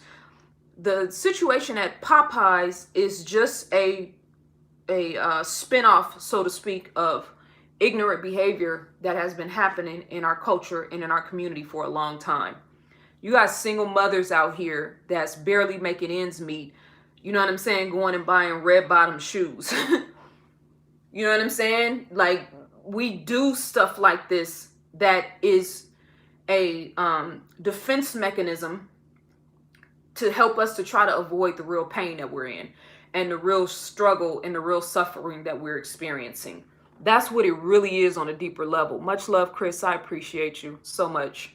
That's what it really is on a deeper level. You know what I'm saying? That ignorance and that internal self-hate and that madness finds a way to show itself. It might be in Popeyes. It might be at the swap meet. It might be at the mall. It might be on social media. Some troll frequenting my videos that has nothing better to do with their life than to try to project their self-hatred and ignorance on me.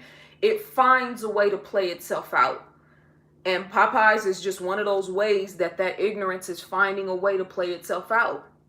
It plays itself out through Pornhub. It plays itself out through alcoholism. It plays itself out through crack cocaine.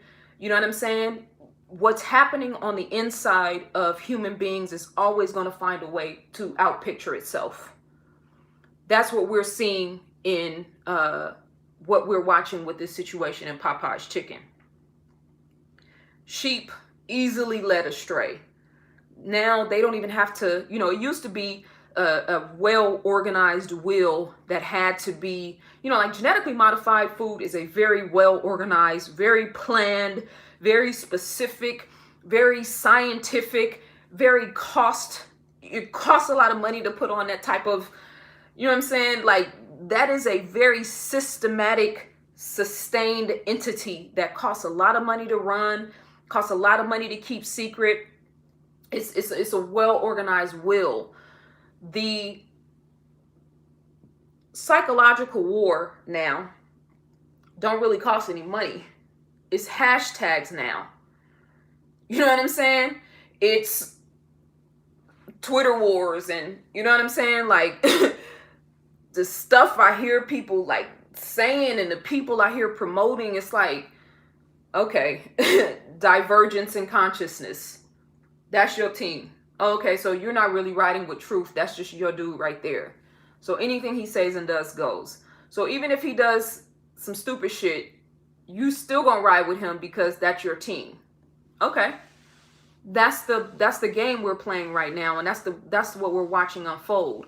So it's social engineering, you know what I mean, on a real deep level, and the internet is playing a major role in that. But again, the people who are meant to go to a higher level of consciousness and that are seeking something beyond this bullshit are going to use the internet and use social media as a tool in order to manifest their higher selves. The people who are not seeking something greater than what they already are going to use the internet and use social media as a tool to succumb to their weaknesses. It's just all about levels of consciousness. I saw white people I saw a video today of some white people at Popeyes fighting. Ignorance is, you know what I'm saying? It comes in all shades. You know what I mean?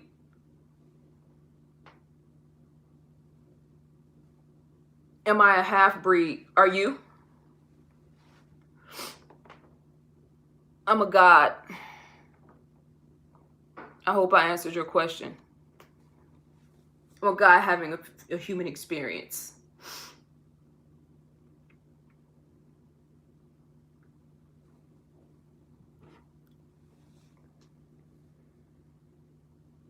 Yes, two white dudes scraping in a drive-through.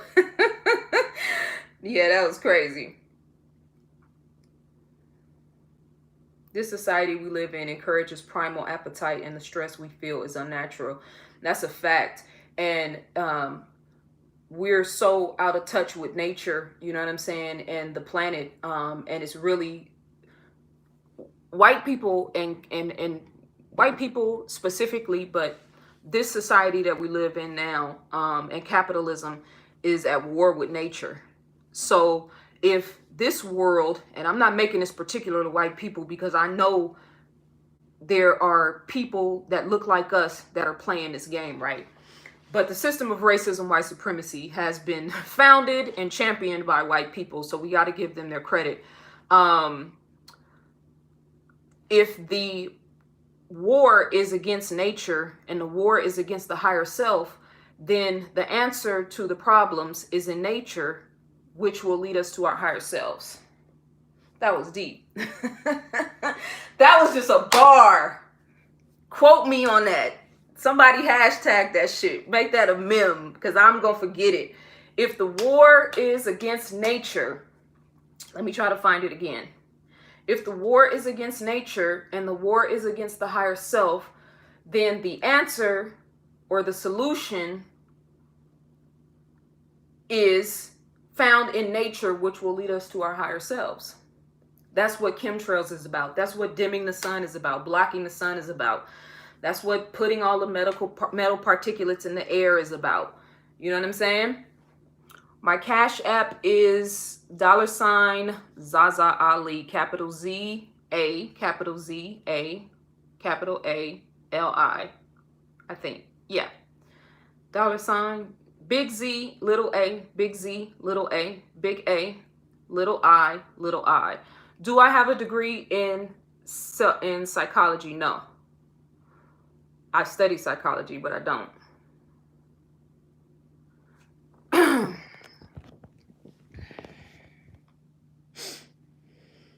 Thank you, Peace, for holding me down in the chat room. Much love. I appreciate you.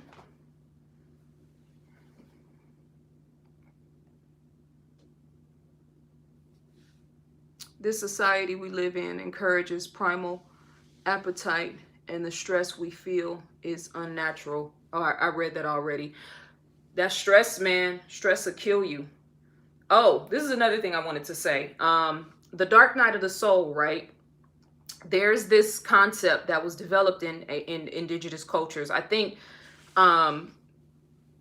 the Asians or Taoism and Buddhism was the first one to really kind of conceptualize this idea of the dark night of the soul, even though it goes back beyond that. But I think that term, the dark night of the soul, is particular to maybe Hinduism, Taoism, and Buddhism, right?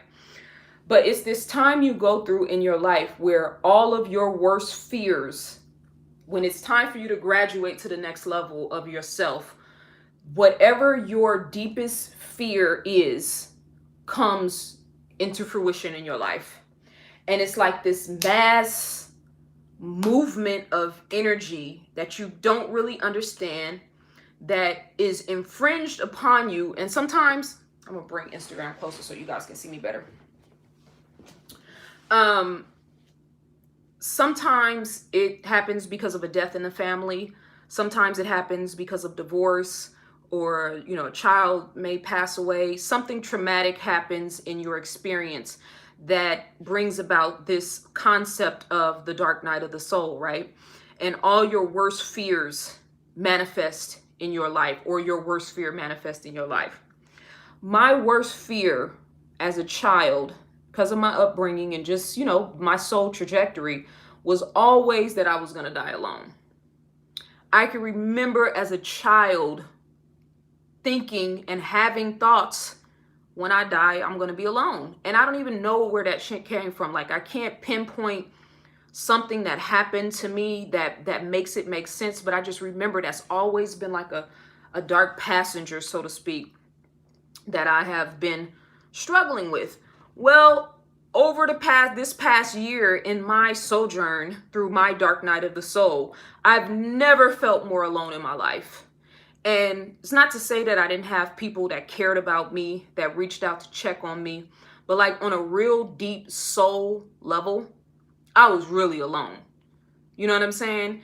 And so going back to the deeper aspects and the deeper levels of my consciousness, my worst fear manifested itself in a multitude of ways, not just one, and made me face my worst fear.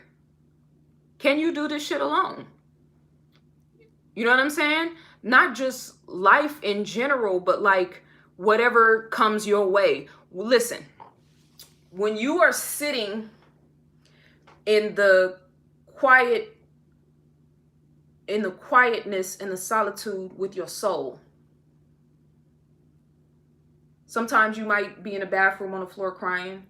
Sometimes you might, you know what I'm saying, be hiding, crying from your children. Sometimes you might be hiding your pain from your wife or your family. Sometimes you might be going in the bathroom at work and drinking some brandy because you can't really focus or get through another minute without, you know, ridiculing yourself or judging yourself or hating yourself. Like those moments when you really, really, really have to look at yourself and analyze yourself, that's the thing that people avoid their whole lives. You know what I'm saying? And thank God that I was put in a situation by my own doing and with the assistance of the ancestors and God's planning, divine will, that put me in a situation where I had to sit and go through my dark night of the soul. That shit was the best thing that ever happened to me, because I know for a fact what I'm made of now. I know for a fact 1000% who's really, really with me. I know for a fact that there's people in this world that really, really, really love me, that whose loyalty and whose trust I've earned unequivocally. You know what I'm saying? But I'm no longer afraid of dying alone because I know for a fact that I'm not alone. Like there is a level of backup and of assistance that you will get on your journey from the ancestors and from the creator. And it changes at different points, right? Sometimes it's just when you're in the bathroom and it's like, I can't make it through another day. Please just send me a sign. Somebody might call you. Something might happen. Other times it may be, you know, my light bill's about to get paid off and then all of a sudden a check comes in the mail out of nowhere. Sometimes it might be, I've been looking for a job for 6 months and I can't find anything. Then you get a random phone call and somebody's hiring, come down and go for an interview today. Like it happens in different types of ways and in different stages, right? But the more you walk towards being at peace and being present and being mindful of your higher purpose, the more backup you get. So because my number one focus over this past year was being at peace, I tell my clients all the time, when you go through something, tell yourself nothing and nobody is going to get in the way of my peace of mind. Because I said that shit for a whole year. Nothing and nobody is going to get in the way of my peace of mind. Not even my mind. Right? So for the last year, I made my peace of mind my priority, being present my priority, and really leaning into the purpose of my soul and what I came here in this life to fulfill. Because I moved towards that, I got so many blessings from the universe that I can't even explain. I won't even tell people that are the closest to me. I haven't even told them to them because it won't even, they won't believe me. So I don't even talk about it. And it's not meant to be talked about. One of the things that most of the spiritual teachers talk about is stop telling people your blessings. Even the people who mean good, if they really knew the level that God was blessing you at, they wouldn't be able to handle it because they're not receiving those type of blessings. And it's not because God is not with them. It's because they're not in alignment with their soul's purpose, When you get in alignment with your soul's purpose, you get a different level of backup. I can say that right now unequivocally, for sure, because of what I've been through. The more I move towards my soul purpose, the less what other people had to say, mistakes I've made, things I did 10 years ago, my deepest fears, right? All the stuff that's swirling in our minds at any given moment. The more I move towards my purpose and stop worrying about the who, what, when, where, why, and how, the more abundance I received without even having to lift a finger. So when I write workbooks like The Science of Self, it's not popular culture. You know what I'm saying? It's not stuff that, like, to me, it's amazing information. It's not popular culture, but I understand there's a deeper level to this reality than what we're living. It really is. On a physical level, I'm sitting here, I'm a woman. You can see my hair, you can see my face. I'm wearing a gray shirt and jeans. You know what I mean? I'm sitting in a room that's surrounded by physical things, but on a spiritual level, I'm just a being of light and energy and a soul sitting here talking to and resonating with a bunch of souls. You cannot have that conversation with people that are in Popeye's chicken fighting over chicken sandwiches. You can't have that conversation with people that get off on coming in the comments and trolling and trying to divert the attention. And that's the mind fuck, pardon my language, of social media, right? Because you still got to convey the message. But you have to cast your pearls. You know what I say? Oh, don't cast your pearls among swine. Well, if in this kind of venue, there's no way of avoiding swine. So what do I do?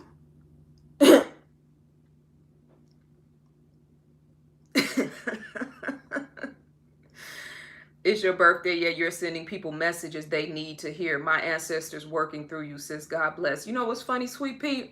When I sat down here, I said, I'm not going to get serious or deep. I just want to talk. I want to be lighthearted and funny, answer you guys' questions. But again, going back to my original point, because I'm in alignment with what I'm supposed to do and who I am, this is, you know what I'm saying? I'm just doing what I should be doing. And sometimes it's in the form of a live video.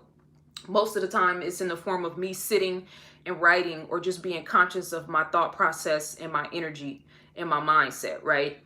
I didn't sit down with the intention of like, preaching the gospel on my birthday. You know what I'm saying? But because this is what's on my heart and my spirit, and because this is a reciprocal energy that's happening here. You guys are asking questions. I can feel your energy. I know what resonates with people. I know what helps people get clarity. The universe just kind of uses me as a vessel, right? Much love. Let me see. Theandre, I appreciate you for the super chat. Much love to all of you guys. Do I believe in Jesus? Hold on.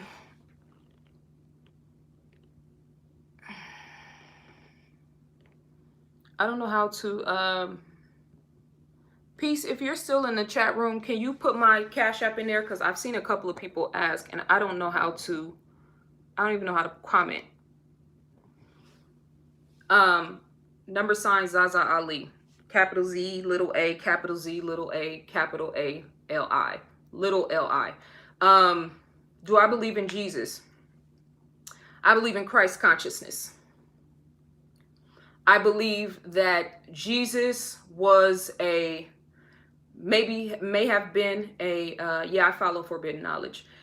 Jesus may have been a man I believe Jesus was a man, who lived at a certain period of time. I believe that the Bible is written in symbology, and a lot of the characters that are in the Bible actually represented different men and women from Africa who played, not just Africa, but predominantly Africa, who played different roles in shaping the consciousness at that time. Some of those prophets, not just in the Bible, but in the Quran as well, were pharaohs and were scribes and were priests and priestesses. but the names get changed, not just because the white man manipulated the Bible. Yes, that is a part of it, but there wasn't only one man.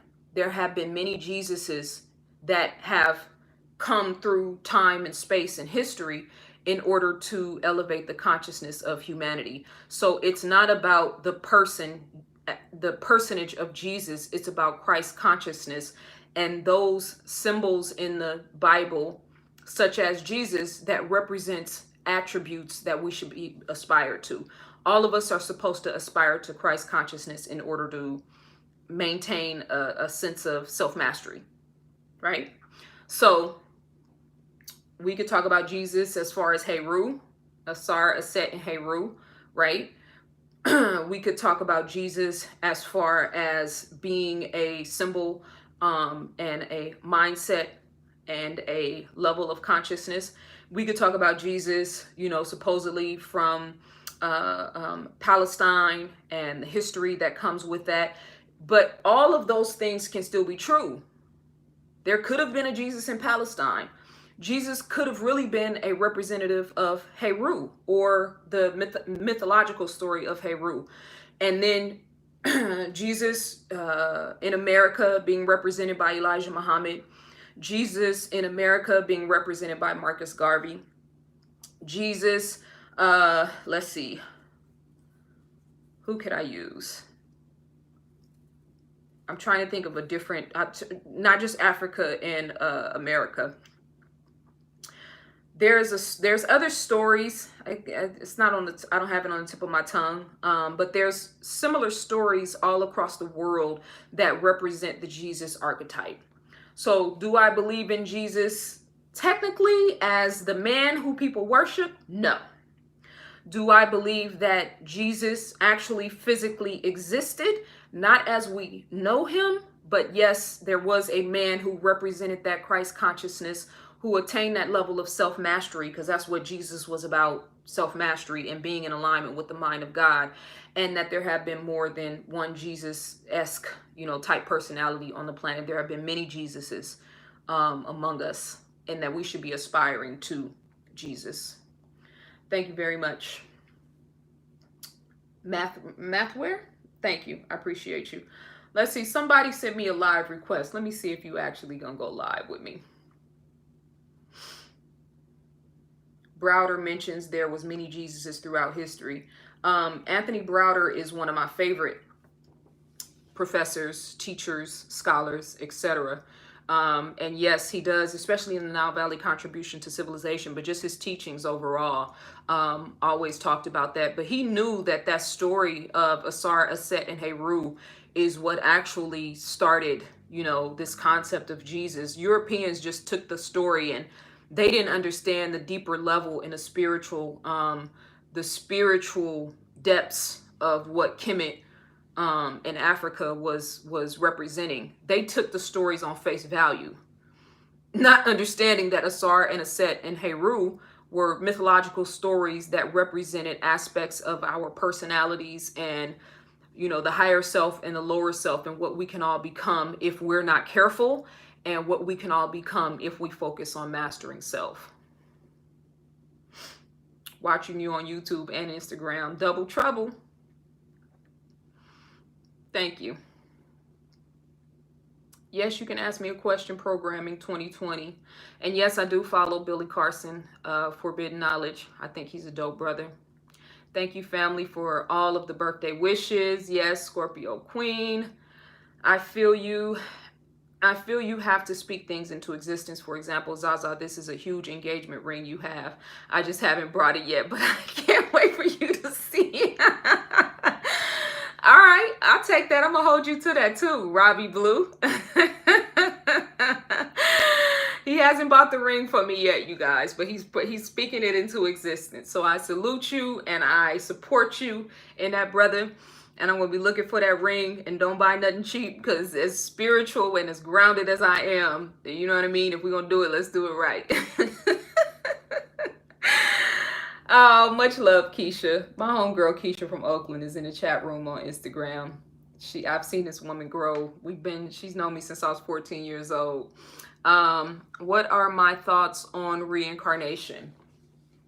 Okay, so excuse me. 12 crucified saviors. Yeah, there's a book actually. Well, there's a book called the 16 saviors. I have the book. I just don't know where it's at. But it talks about the story of Jesus and how it's replicated all around the world. Much love, Daryl Javon. I appreciate the Cash App. I just got it. That story is replicated all over the world, and every culture has their own representation of what the Jesus archetype is. So yeah, Anthony Browder is a great source of knowledge. You guys should look him up on YouTube and watch some of his content. But what was the question? Damn, I forgot. Me and him about to have a spiritual fight. All right. Gemini said he already got the ring on deck. Much love. I appreciate you. Thank you guys for the birthday love. Y'all are so bomb. Any plans to visit the UK? Yes, that's actually my one of my goals for next year. And I have a big following in the UK. I got a lot of love in London, in the London area in particular. So yes, 2020, yes. Probably the summer. Okay, what's my thought about reincarnation? So, I do believe in reincarnation not only because there's a lot of reasons. And I've been studying this a lot as of late. Number one, I know a lot of things that I can't explain. And I don't even say that. I say that with all humility, because if I could pinpoint it to a certain book or to a certain experience, I would, but I can't.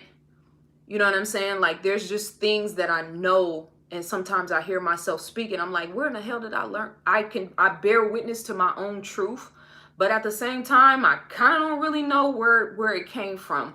I'm pretty sure that, you know, the knowledge that my soul has had through different experiences and different incarnations here carries over with me, and that divine goal and agenda that I had when I came here.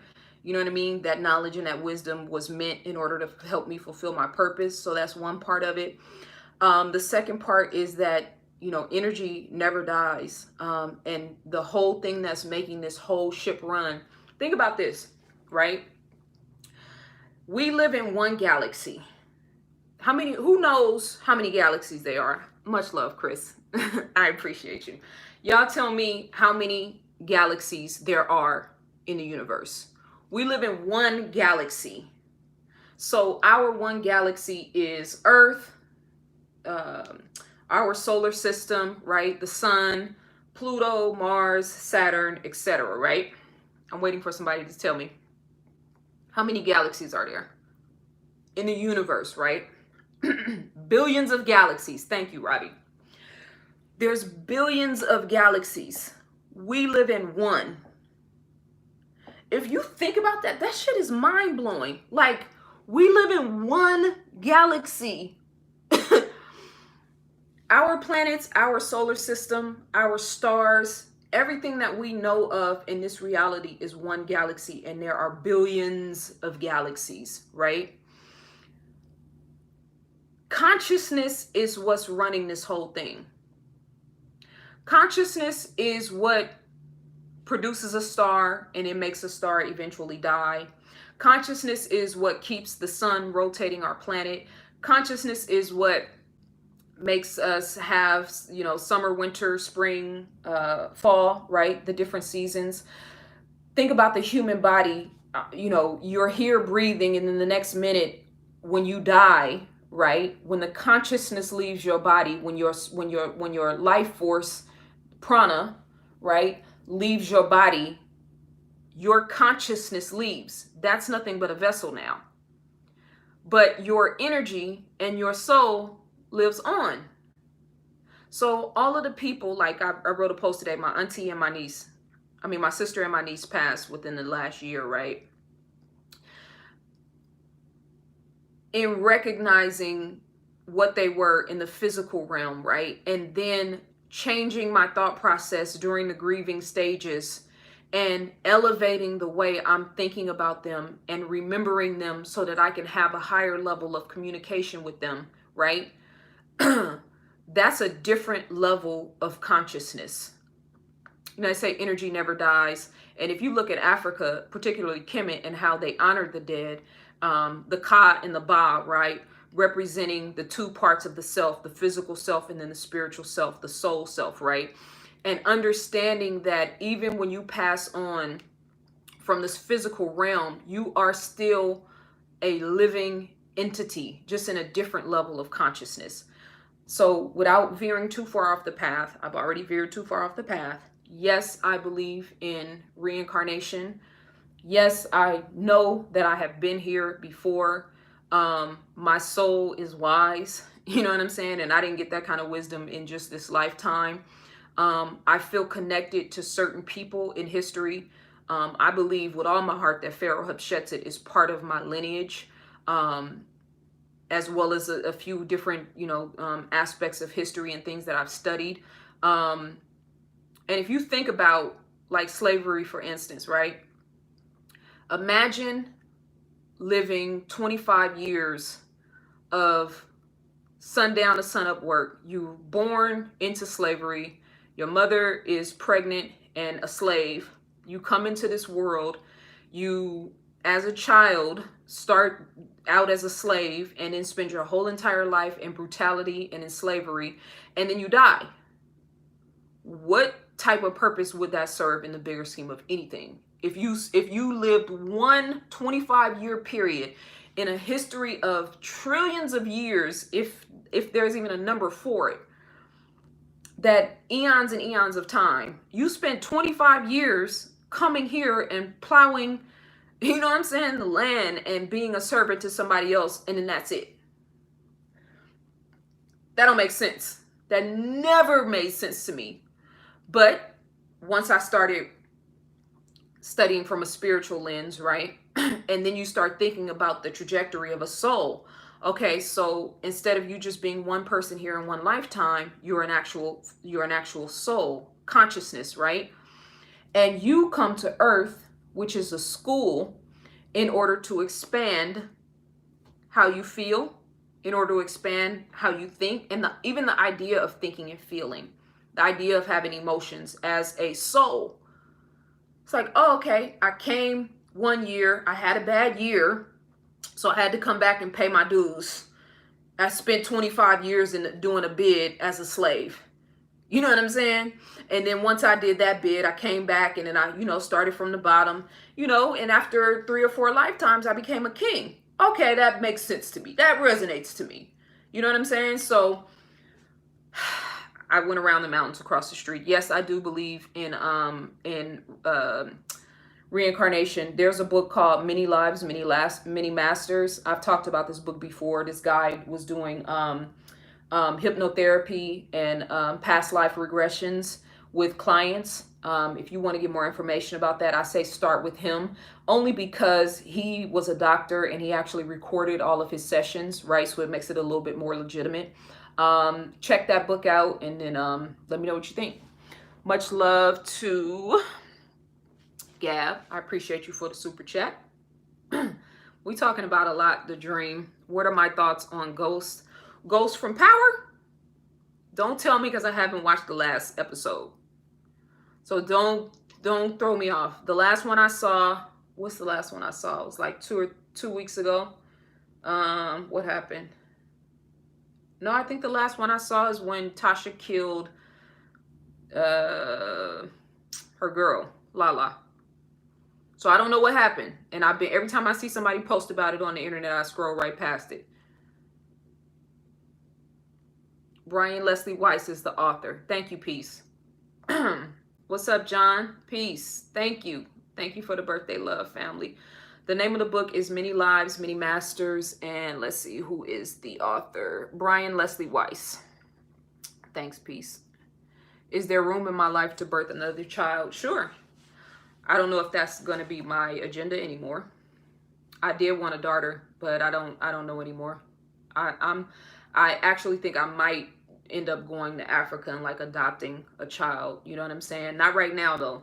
Maybe in like 4 or 5 years or something like that when my life slows down a little bit. But I don't know if I want to go back through baby, toddler, infant. You know what I'm saying? Like I'm kind of ready to spread my wings and travel the world, and you can't really do that when you have a child. My son is not far from college, so I can't wait for his butt to hit the track so I can spread my wings. Do I celebrate Christmas or Kwanzaa? I don't celebrate either, but I do support and celebrate everybody who does. I don't think, I used to be one of those people who would, oh, Santa Claus is Saturn and Saint Nick is that, you know what I'm saying?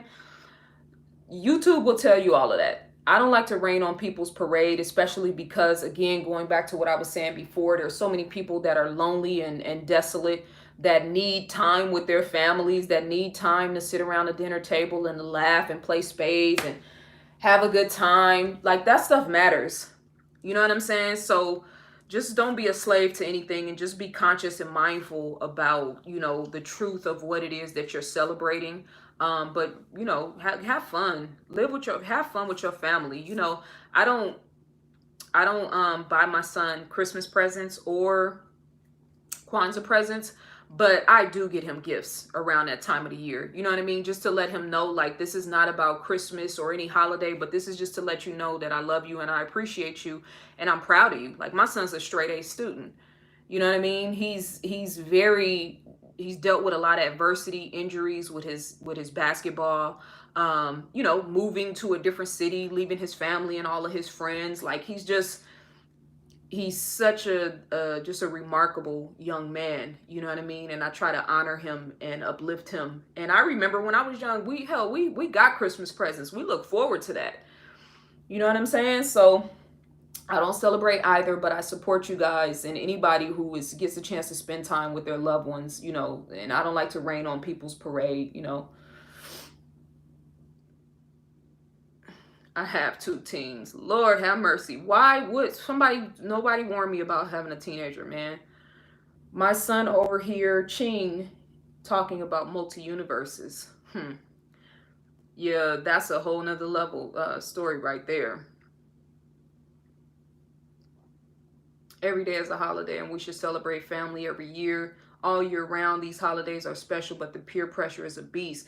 Man, the peer pressure, the loneliness, the solitude, the pain that people experience, the depression that people experience, the suffering and stress that people go through trying to buy presents for family members that they can't really afford, going into debt. You know what I'm saying? Like, it really is a rat race. Like, I don't want to make it seem like I'm minimizing a lot of the problems that come along with that. I'm just at a place where I really prefer to settle on the best part. You can go back and hear me talk about the real inceptions of Christianity from 5-7 years ago. All that stuff is out there somewhere, but you can become a slave to anything. You can be a slave to Christmas. You can be a slave to, you know what I mean, being a slave. Ever had an out-of-body experience during meditation? If so, care to share? I had a meditation experience that place you get to where you're not really physically in your body, meaning you get in this space. It's like a where you're there but you're not there. You're in a conscious present state of mind, but you're not in your senses. Like, you're not breathing, you're not thinking about breathing, and you're not thinking about the sounds in the background, and you're not thinking about how tired your legs are from sitting in one position, and you're not thinking about getting up and the timer or the music in the background, where you just totally kind of tap out of that physical reality. Yes, I have experienced that before. I've had lucid dreams before, where I was actually consciously controlling my dream, right? Which is fascinating in itself. Those would probably be the out-of-body experiences that I've had. Just hearing you speak is like Christmas. I'll take that. I graciously accept. Any more questions, y'all? Y'all have had me for a long time. I've spent part of my birthday with you guys, and I feel like you know, I feel like I owe that to the people who support me. You know what I'm saying? Like I have um been emphasizing for the past, I would say probably 3 to 4 months. Well, maybe since I took my videos and stuff down, like I've been emphasizing, some of my gripes with social media and the internet and whatnot. And I still stand by all of that, but I also want to make sure that I let you guys know, you know what I mean, that it doesn't fall short on me, or I don't ever take it for granted that I can pick up a phone and have 300 people watching me and listening to me. You know what I mean? Like that matters to me. Like that shit is powerful. And whether I'm talking about the color of the sky, or SpongeBob SquarePants, you know what I mean, the fact that I can get you guys to listen to me, and that you are really interested in what I have to say, like that matters. And yes, supporting my books matters. Yes, the contributions matter, but your energy matters a lot too. So you know what I mean, that's kind of like my gift to you guys, sharing this time with you, and what I think about certain things, and just this mutual giving and receiving of energy, just to let you know that I don't ever take this for granted. You know what I mean? Like I do not take this for granted, and I'm very appreciative of your energy, and for all of you guys, like really, really, really being with me, riding with me. Like I got people that have been with me for 10 years through social media that'll hit me up. Like I remember, when you didn't have pictures on Facebook, like I'm riding with you, or I ran into so and so in the street and I checked him about what he said about you, or you know what I mean, I stopped listening to so and so when I found out about the, you know what I mean, like people tell me stuff like that all the time. Or I was going through depression, or I was so stressed out, or I was, didn't I binged watched their videos and it brought me out of something. Like that shit matters to me. It really, really, really, really matters to me. I've been through the dark night of the soul. I've had to look at myself in the mirror, you know what I'm saying, and really do a self-analysis. And I couldn't point fingers at anybody. I couldn't blame the world. I couldn't talk about the fact that my mother wasn't here. I couldn't talk about that my father wasn't here. My family did me wrong. I didn't have support. None of that shit matters when you look in the mirror. You know what I'm saying? And I've done that. So because I've done it, and because I know that that's what most people spend their whole entire lives running from, it means a lot to me that I can share my experiences, which is why I know why I went through what I went through. I can't be a healer until I heal myself. There's a lot of people out here that are wearing the flag of healers that have not proven what they teach on themselves. That's a fact.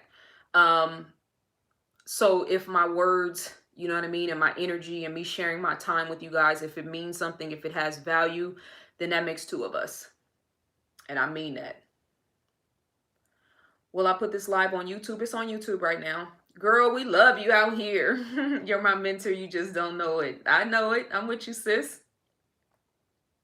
Do you believe in time travel? I've always been intrigued by this phenomenon. What is your perspective on it? We time travel all the time. When you have a deep reflection of a memory. Okay, let's do a sample, right? Do you remember where you were on September 11th? Take your mind back to the time where you were on September 11th. I remember exactly where I was at. I remember exactly who I was with. I remember the smell of the room. I remember looking outside the window, and like everything was a freeze frame in that moment. If I close my eyes right now and I focus on my breathing, I can take myself back to 15 minutes of that experience during that process right then and there. That's time travel. That's time travel. The most difficult times in your life, right? When I got the call that my cousin Mikey got killed. Actually, it wasn't a call, it was a text message. You're talking about devastated. You're talking about, I don't even like to talk about it. That I can walk you through what happened in that moment. I can live it like it's literally happening. That's time travel. You know what I'm saying? So yes, I do believe in time travel. Not in a sense of getting in a you know, in a car like, you know, Michael J. Fox and Back to the Future, even though I believe that's possible. But we time travel all the time. When you dream, you time travel. I've had things that I've actually dreamed about that manifested themselves in my life. When I write out, I have a list of things that I write out. And for those people who are going to be with me in the group coaching session on Saturday, much love to you guys. This is one of the exercises that we're going to do, and how to walk through this process. I have a list of things that I'm going to manifest in my life, this house being one of them. And a process that I do internally that is in the future tense that I actually live when I do that experience. That's time travel. And nobody can tell me that when I do that visualization process that I'm not actually in that reality. That's the science of self, and that's the, you know, the degrees of learning how to consciously create your reality. If you haven't signed up for the group coaching session on Saturday, there's still some spots available. You can get access to that on my website. But to your question, yes, I do believe in time travel. I didn't mean to get emotional, but my cousin Mikey is this, he got murdered in Oakland at God, the park. And it's just this a very sore spot for me. He's my age, you know what I'm saying? We grew up together, just, and he got murdered in cold blood. You know what I mean? It's just a bad situation. I can't even talk about it. It's like I can't talk about Nipsey Hussle. I'm not even to the point where I can talk about Nipsey Hussle without getting emotional about it. That's why I haven't talked about it. Much love, TJ Swan. I appreciate you for the super chat. ZaZa, have you been able to grieve honestly? No, I haven't. I haven't even really had a chance to properly grieve my sister and my niece. And my niece was really, really, really my sister had been sick for some time, you know what I mean? And she lived a full life. But my niece was, how old was Tasha? I think 36, 35 or 36. 4 children. Just, no, I haven't.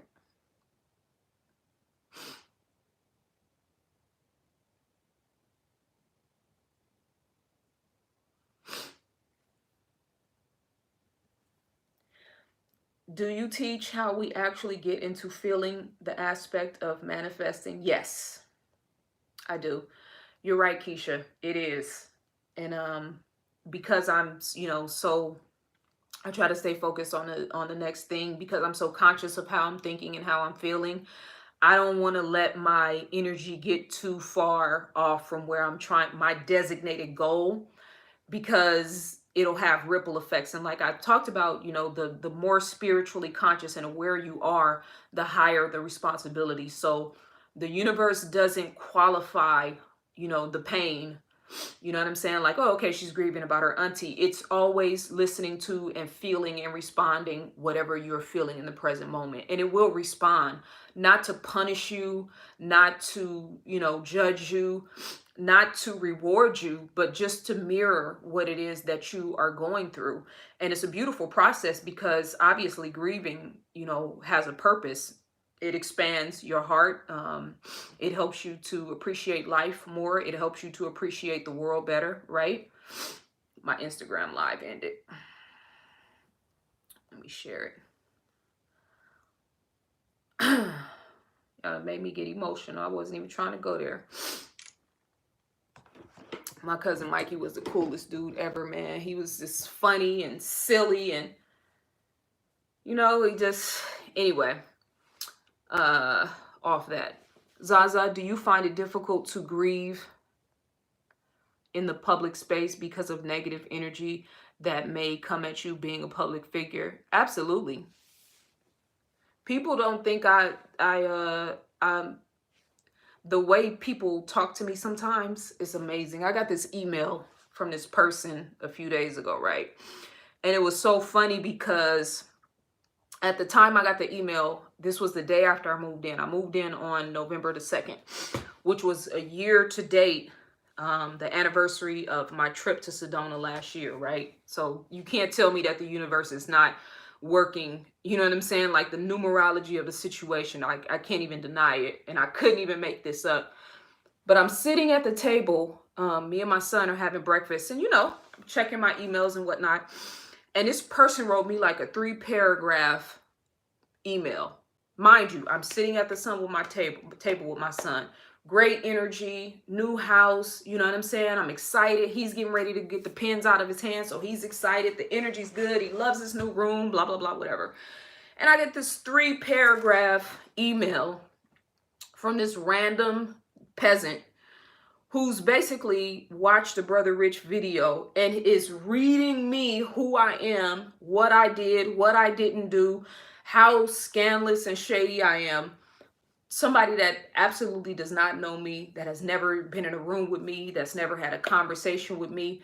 Like this idea that random strangers judge you on a constant basis, think they know you, and have access to throw stones whenever they want to throw stones at you.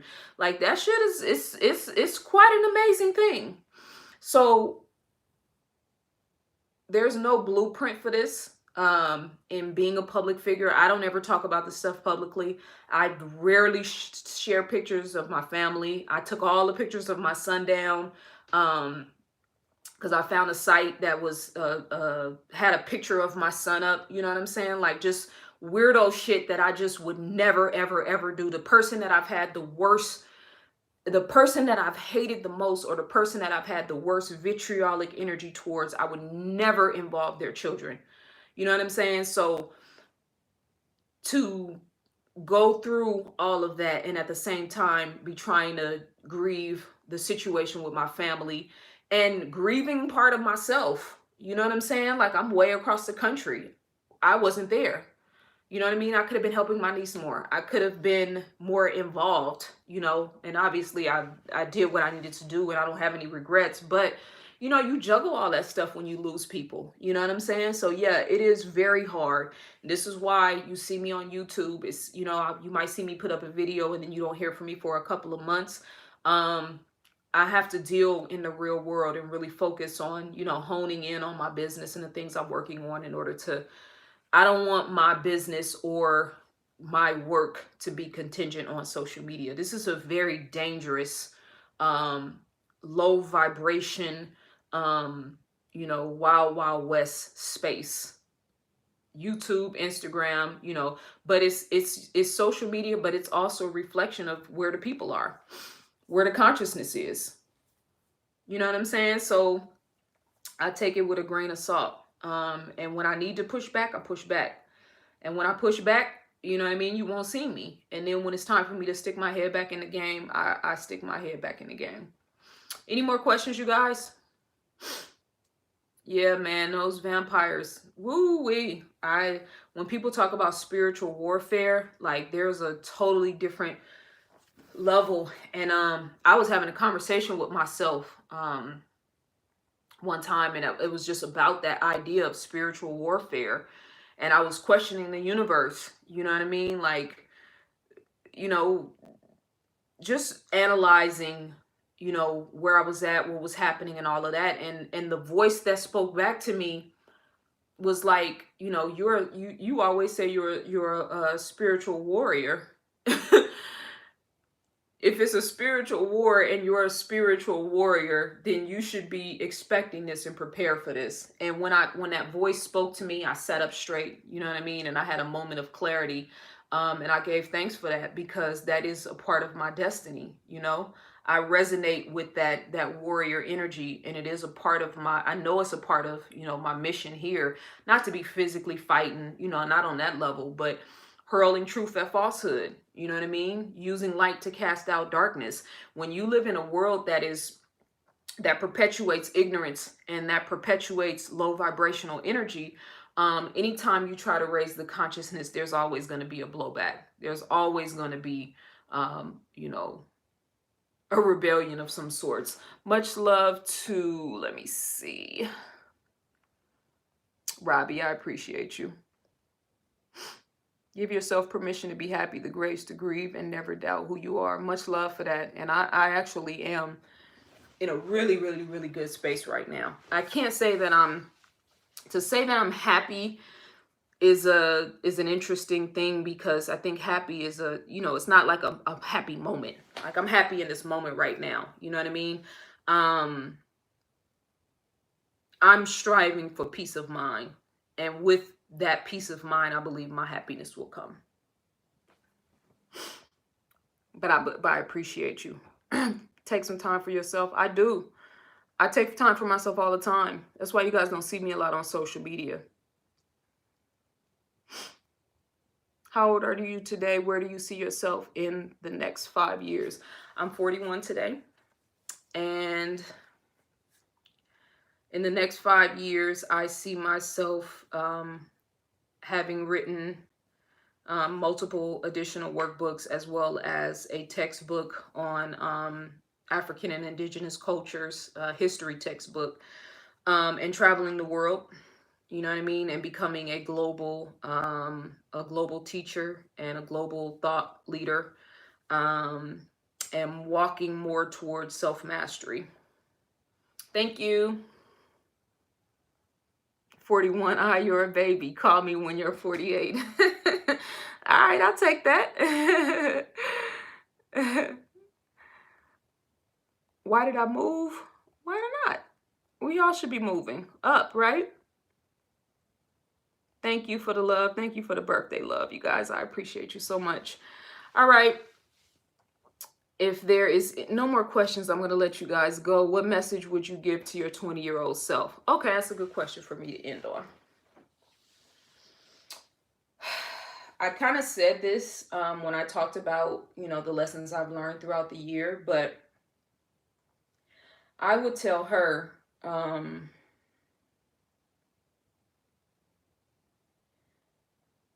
your state of mind and how you are feeling is more important than everything and everybody that you are currently focused on. And slow down. Stop to appreciate, all of the things that we take for granted. I have a very busy mind. You know what I mean? I think a lot.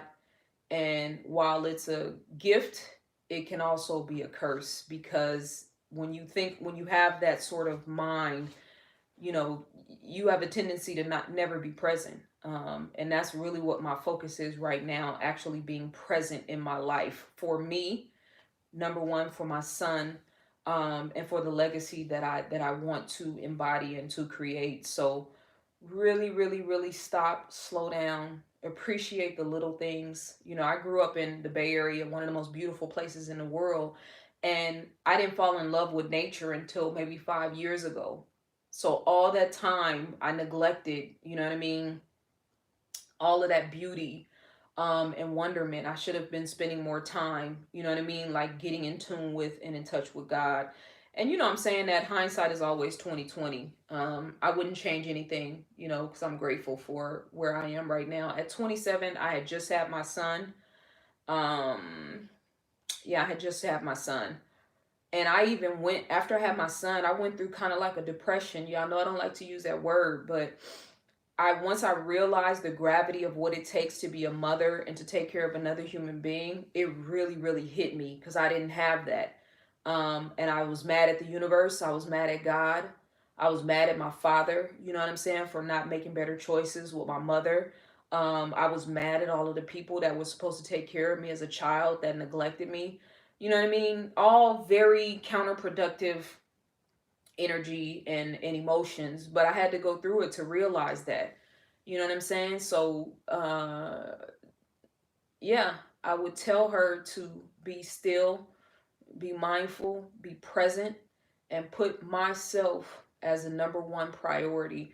Women have a tendency, especially women who, I won't even say any particular type of women, as emoters and as receptors, women have a tendency to put everybody before themselves, particularly when we get in relationships. And I did that a lot. I did it in relationships. I did it when I came in the conscious community, as far as like radio and, teaching and speaking and all that stuff. I put everybody and everything before myself. And it took me 3 years of tormenting myself and, putting myself on the back burner and sacrificing myself for other people before, and it all came crumbling down. And I saw that the loyalty was not reciprocated. The, you know what I mean? The love that I poured into it was not reciprocated. The sacrifice was not reciprocated. So I would, find a way to tell her, the love and the sacrifice that you pour into yourself will always pay off. You know what I'm saying? Because I've poured a lot into other people, and then I've seen the results of that, and then pouring so much into myself, which is what I do now, and I'm seeing the results of that and the effect that I can have on people. This is the irony. The more I focus on myself, the more I aspire to change my energy and my consciousness and my mindset, the greater impact that I have. When I talk to my clients, sometimes it's amazing to me how sometimes just you can take a person from a phone call where they're in a very low place, and by the end of the conversation, my energy has bounced off of them and they've gone from here to here. And now they're clear, and now they're armed with the type of energy and, the energy that they need in order to go out into the world and do what they need to do. Some of that is me. Most of that is, the divine energy and the consciousness and the greater aspect of my soul. But that shit is powerful, man. So in understanding that, I would try to convey that wisdom to her. You want to help people, but you got to help yourself first. You want to heal people, prove it by healing yourself. You studying all these great women, from the past and standing on their shoulders and standing on their names, but you can't just look at the great things that they did. You also have to look at the things of themselves that they sacrificed that took away from who they could have become. You know what I'm saying? And it's not arrogant or self-serving to look at history in its full context. Like, we like to romanticize Africa. You know what I'm saying? We don't like to talk about the fullness of the problems that Africa had that went beyond Europeans. We like to blame everything on Europeans, and trust me, they definitely earned their stripes. But there was a lot of problems in Africa before the Europeans arrived. You know what I'm saying? Well, the same thing with, like, what I was talking about with women. Like, I look at Dr. Frances Cress Welsing, right? You guys know she's one of my favorite intellectual scholars, and she inspired me to intellectualism. I think about her life sometimes. She didn't get married, or she was married. I think she got divorced. She didn't have any children. She was in a fight towards the end of her life about her house, and she had some problems with a school that was next door to her. And I just remember when I saw her speaking at Howard University, I saw loneliness in her eyes, and I saw loneliness in her face, and she looked worn. She looked not worn out or worn down. You know what I'm saying? Because she was very physically adept. But there was something in her face and in her aura that was tired. And I remember we interviewed Dr. Laila Africa, and he was very pessimistic in the interview, and it kind of, it rubbed me the wrong way a little bit. And I thought about a lot about that later. It's like you work for 40, 50, 60 years trying to teach people, and you don't see any change, any real change in your people and in your community. That shit is discouraging, man. It's disheartening. It's discouraging and disheartening. You know what I mean? So, yeah, I look at the full context of Dr. Frances Cress Welsing's life and other women. I just want to, that's why I'm so focused on what I want to do right now. I'm not limiting myself by what the world says or what people think, or, I'm setting up, this is what I want, and I'm going to let the universe fill in the gaps. And that's what I want for you guys too. So Whatever it is that you really, really, really, really want at the core of your being, don't worry about the who, what, when, where, why, and how. Just start to every single day, every day, focus conscious energy on what it is that you actually want in your life. And if you don't know what you want, then focus conscious energy on the universe guiding you to what it is that you are meant to accomplish and do. All right. I think I talked for a long time. I don't know how long this video was. Let me see. An hour and 40 minutes. Wow. Thank you guys for sharing part of my birthday with me. I appreciate you so, so, so, so much. My own radio or TV show. Yes, that's absolute. Oh, thank you for saying that. I'm going to, should I say this live? No, I'm not going to say it live. I'm definitely going to have a TV show, and I'm definitely going to do radio. And that is definitely in my 5-year plan. That's in my 2-year plan. Radio is in my 1-year plan. TV show is in my 2-year plan. And both of those things are going to help me to elevate to, the next level of the work that I'm going to do. So thank you for the reminder. I appreciate that. Thank you guys for tuning in. It's been a beautiful day today. I'm glad I got a chance to sit down and actually talk to you guys a little bit. I appreciate your time and your energy. I hope that this day has served you well, and I hope you wake up tomorrow in the morning feeling passionate and invigorated about your life. ZaZaAli.com is my website. You can email me. You can leave a comment, obviously, in the comment section, or email me, ZaZa@ZaZaAli.com. Much love and respect. I'll talk to you guys soon. Peace.